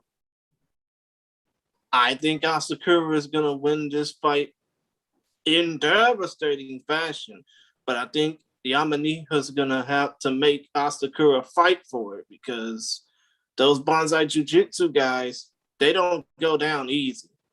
Charles, give your prediction for the 4 fights. Okay. However way you want to do it. Kai Asakura, Yamaniha. Let everyone remember that Yamaniha is a striker. He is, despite being Banzai Jiu-Jitsu, he's not really a grappler. And Kai Asakura should win that one. Montoya should win his fight. Inoue fight's close because, I mean, anything could happen, but Inoue is technically the better fighter. So I pick him to win. And Oki Kubo, I think, should win. I think Otsuka was one of the only fighters coming in off a loss to come into the tournament. He's actually one of the weaker fighters. Not an insult. The 8 fighters left are all very good. I just would seed him as number 8. How about you, Jack? Yeah, I think it's worth noting that when we talk about these 8 fighters, they're all elite fighters at this point. And there's no knock on them to say that, you know, one of them is likely going to win over the other. Like in the same way that saying that Yamaniha is the worst fighter at Banzai Jiu-Jitsu really isn't an insult. I'm surprised. That's what I was kind of laughing about. I was like, that's not really an insult. Like the other 2 guys, they're champions. And listen, the worst guy at Banzai is Hideki Sakine. Like, I think by a mile. Take it back. Shrek is a national treasure. Okay. Well, you know, hey, listen, former police officer, so you know he has my respect. He has my respect for that. He had to fight in the mask. Yes. But sorry, go ahead, Jack. What were you gonna say? Am I picking just this fight? Oh no, you can pick all the fights, please. Oh, okay. Well, I see Asakura winning this one. But I want Yamaniha to come back after this. I see Naoki Inoue getting a finish. But I also see this probably. If I were to predict a fight that we're going to be talking about the most after the term or after the event, it would likely be this one. Ogi Kubo, I think he's going to pull off a victory, but I think that'll be a close battle, and I think that Motoya is going to win against Takizawa, and then that's probably going to be the most one-sided fight of the bracket, in my opinion. Jack is Team Tokyo. I am, yeah. I'm all in on the people who are supposed to win. Which, by the way, the people who are supposed to win tend to not win because that's just how logic works in life. Imagine if Kintaro and Hiro win. And I was laughing because what the one championship tournament 2 weeks ago, only one of the fights, the favored fighter won. Like the underdog won almost every single fight in the tournament. I'll say this: if you Inoue against Kintaro, that I think that their idea is for Inoue to win, but that is still a tough fight. Kintaro can knock him out if they really with a knockout artist. It's just a coin toss almost. Yeah, but with Inoue, if they really wanted him to win, they would rematch him against Motoya or Otsuka or Ogikubo, which I think would be very easy wins. Even Hiro, listen, in that last fight that he had with Kuramoto, Hiro showed like that he can take a punch and he can fuck up your face. He showed that. So it's not. I don't know if they're expecting Kai to get an easy win. I can't see that fight being an easy fight for Kai to win. Yeah, but I think it's one thing to get punched by a wrestler and one thing to get punched by an outsider champion. So. Well, hopefully Hiro has the motivation of being called the worst Banzai Jitsu trainer. As Jack was saying, that's like such not even like an insult almost. It's like, yeah. Oh, you're the worst guy in ATT. Yeah. You're the worst guy at ATT or AK. I will say you're the worst Beetle. One thing that I think is always hilarious about these fights is that, I mean, we can all think of dozens and dozens and dozens and hundreds of times where someone is supposed to win and then of course they don't win. So I love there's a messed up sort of interest I have in these fights where I'm like, well, what if what's supposed to happen doesn't happen? And sometimes that's fun. I'm completely willing to admit that could happen. Sorry, go ahead. Oh no, I was gonna say that's fun. When the plans go awry, that's when it becomes the most fun, in my opinion. Like unless it's a one-night kickboxing tournament and the plans that go awry is someone might be getting disqualified and not put to have no alternate. Yeah, and have no alternate. But luckily that played out the way it did. So anyway, imagine Kintaro with all his tattoos is going to be on Fuji TV, taking on. I think Jack just predicted the Ishiwatari retirement, where Kyoji comes out of nowhere and headbutts him and runs off into the crowd. They're going to do an angle, so we'll see that. Yeah. I mean, Kintaro wins that fight and does go on. I mean, I did just predict that he would beat Naoki Inoue.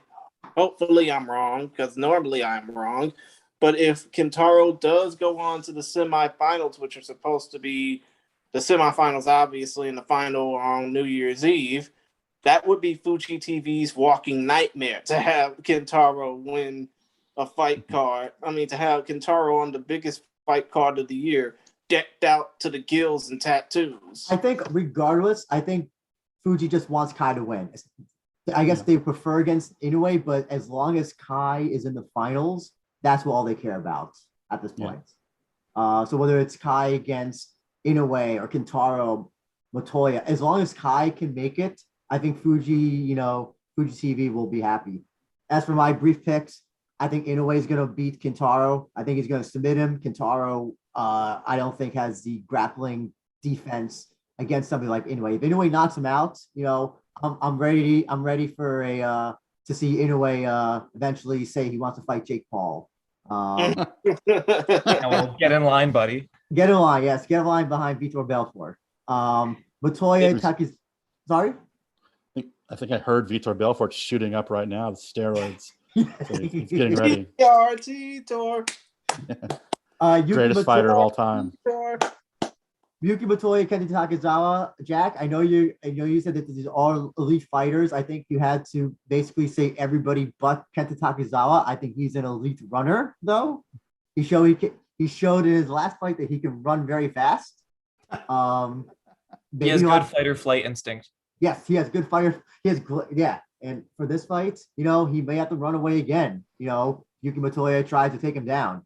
I know that you said before, Charles, heel hooks, are game changers. But listen, Yuki Motoya tries to take you down, you're probably going to go down.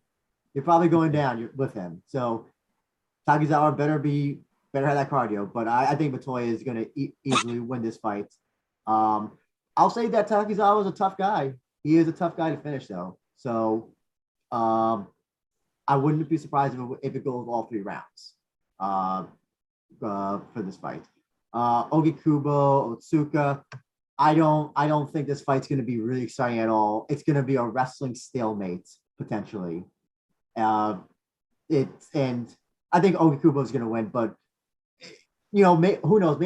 Maybe they'll just like have some sort of like gentleman's agreement that we're not going to wrestle each other. We're just going to swing and bang, which I think would be really cool.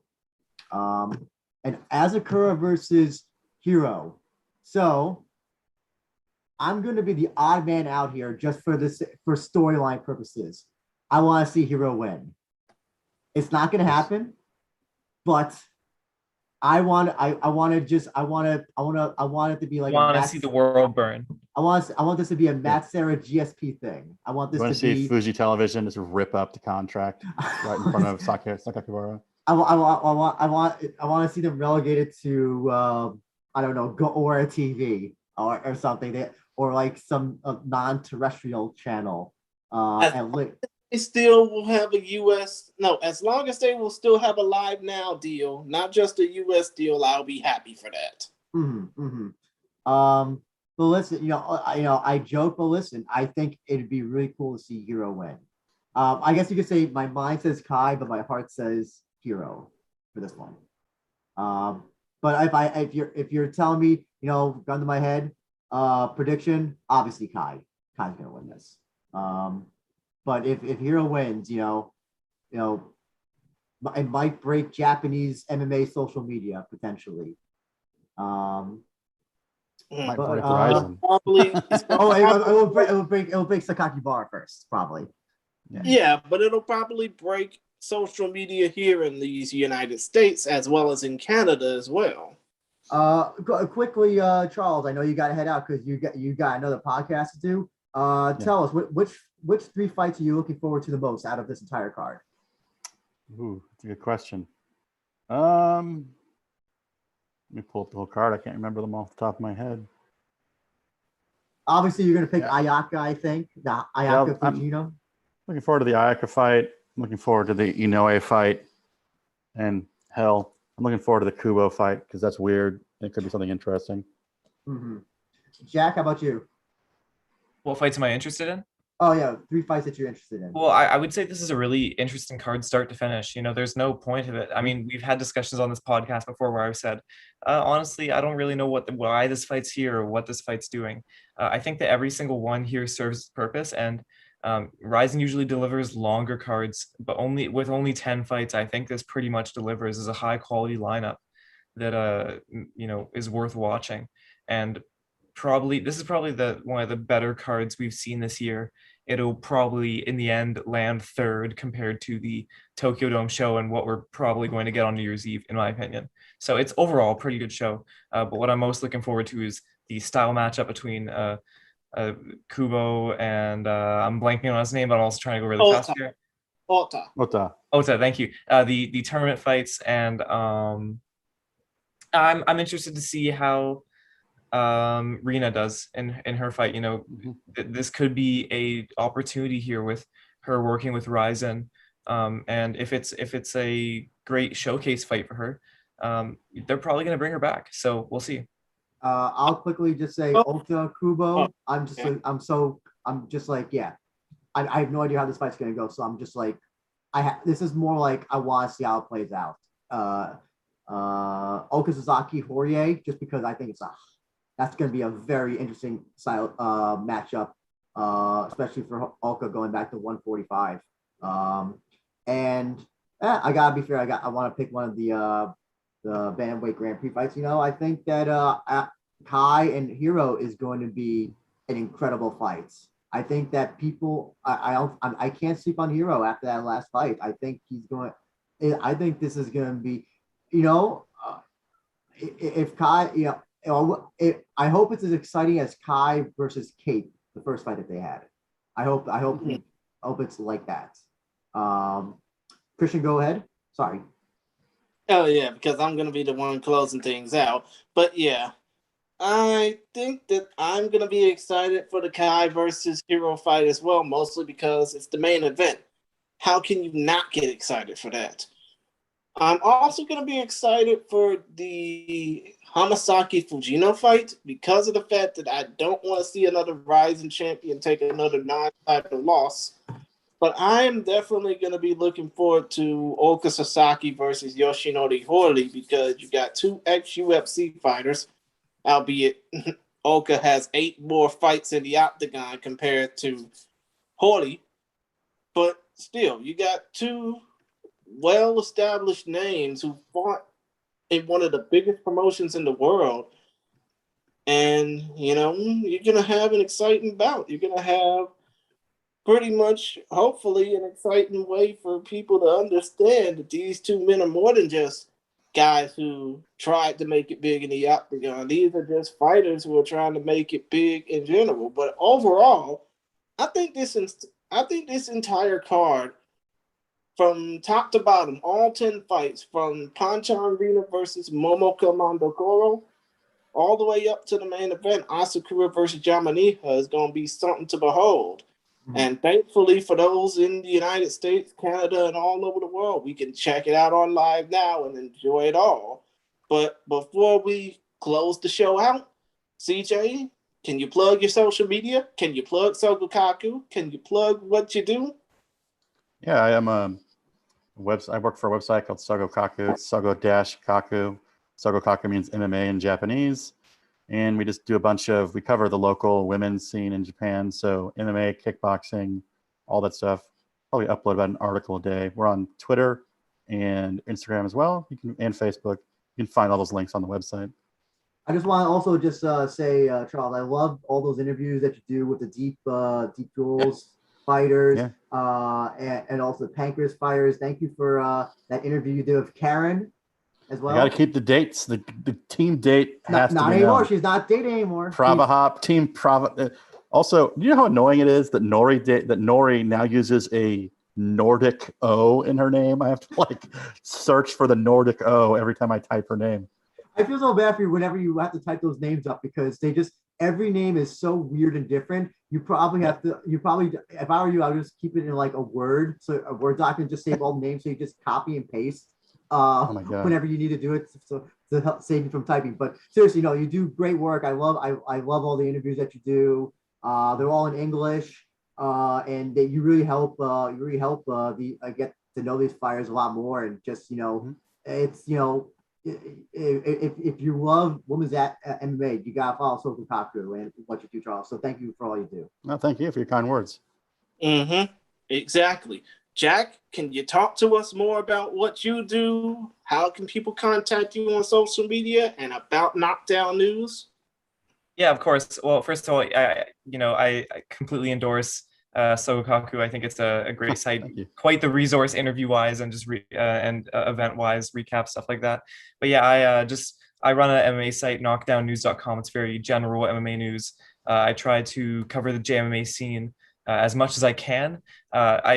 You guys can, if you want to follow me on Twitter, my name is Jack Wannan, JackWannan, or just follow at Knockdown News. But I do warn that I am a student starting my 3rd semester in a university program, so the output of content won't be as insane as it was before. But I promise you guys, throughout the year, I will be doing Rizin content, and for sure, this week with Rizin, I will be there. I won't be there, but I will be up live doing a coverage article for it. So if anyone doesn't want to catch the event, if you're not as diehard as people who literally will not sleep and will just watch the event instead, you can feel free to get the live coverage there. And thank you guys for having me on here. It's always a pleasure. Just want to also quickly say that you do some good pro wrestling tweets and as well. I like your little pro wrestling stuff that you do. I'm losing followers over that, but it's worth it. Fuck that. No. You know what they say, Jack. A mind is a terrible thing to waste, and apparently those fans who follow you only for the MMA content, only to unfollow you for pro wrestling, they don't have a mind of their own, it seems. You'll eventually balance I don't out. take it personally. You'll eventually balance out because then pro wrestling fans will start to follow you. And trust me, once pro wrestling fans have you in their sights, they will stick to you. They don't care. They won't care if you talk about MMA or video games. They will stick with you to the very end. It's like Child's Play, friends to the end. But I also want to give a shout out to Charles for your. I saw the Child's Play TV show, and that's why it was on my mind. That whole thing. That's a very obscure reference you made right there. No, it's not. What's out there? Child's Play is obscure. Compared to the rest of the references on this show, which aren't obscure at all. I want to give a shout out to also the podcast you do, Shu Hirata. Let's talk JMMA. I love that podcast so much. If you want to know what goes on in JMMA or in Rin Nakai's life, it's a perfect podcast for you. I'll do a little teaser. It's gonna be released tomorrow, but we're gonna talk about Akiyama's greasing, some firsthand accounts of him greasing during his fights, and we're gonna talk about Rin Nakai's insane Twitter beef. So check that out. Okay, good. Listen, I come for the Rin Nakai content, so as long as you have Rin Nakai, I'll always be there. Just kidding. It's really great work. But Christian, thank you. Christian, this is your Andrew. You have a podcast that you're a part of, and the MMA Sucker podcast, correct? No, I don't do it, but the MMA Sucker does it. Yeah. Damn. So I guess that probably leaves me as the only one of the two of us that actually is a part of a podcast. I work on Focus Fights Audio, which is available on only for right now, Anchor FM, the RSS feed, and Spotify. But still, we're both on Twitter. I'm at ChrisGary92. You're at ABenja1. We all know we are both professional wrestling fans, so if we lose followers, fuck them. But still, the show is called the We Are Rising Podcast. We are more focused on JMMA and Rizin than you'll ever know, but in times like we did in the pandemic, we tend to shoot the shit, or we tend to talk to celebrity guests, and it's been fun doing these shows where we did shoot the shit for the last 18 months, especially with some of my favorite content, some of Andrew's favorite content, but still, hopefully we can do more of these down the line, especially with the world coming back to normal, or hopefully coming back to normal day by day. But still, that's about it for us for now. We thank you for joining us on this very special look at Rizin 30. We would just like what am I trying to say? I'm trying to close out the show. I always get fucking tongue-tied. But still, we hope y'all will check out Rizin 30. It's available on Rizin Live in Japanese for I don't know how many yen. But still, if you're international like us, well, 3 of us anyways, you can check out the show on live now, which is available on September 19th at 1:30 a.m. Eastern, September 18th, 10:30 p.m. Pacific, or check your local listings for the time in your area. But it will cost $25, and you will get 10 exciting bouts for you to feast your eyes on.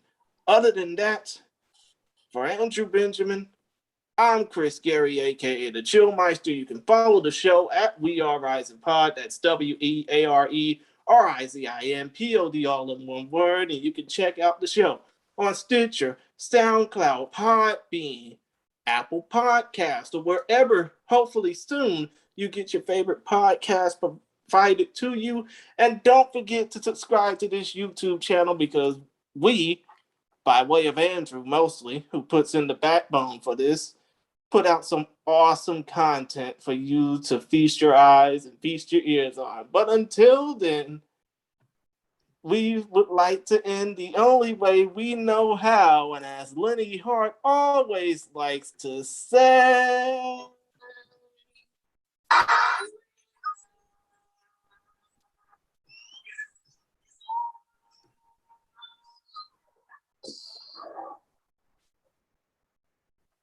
and we out.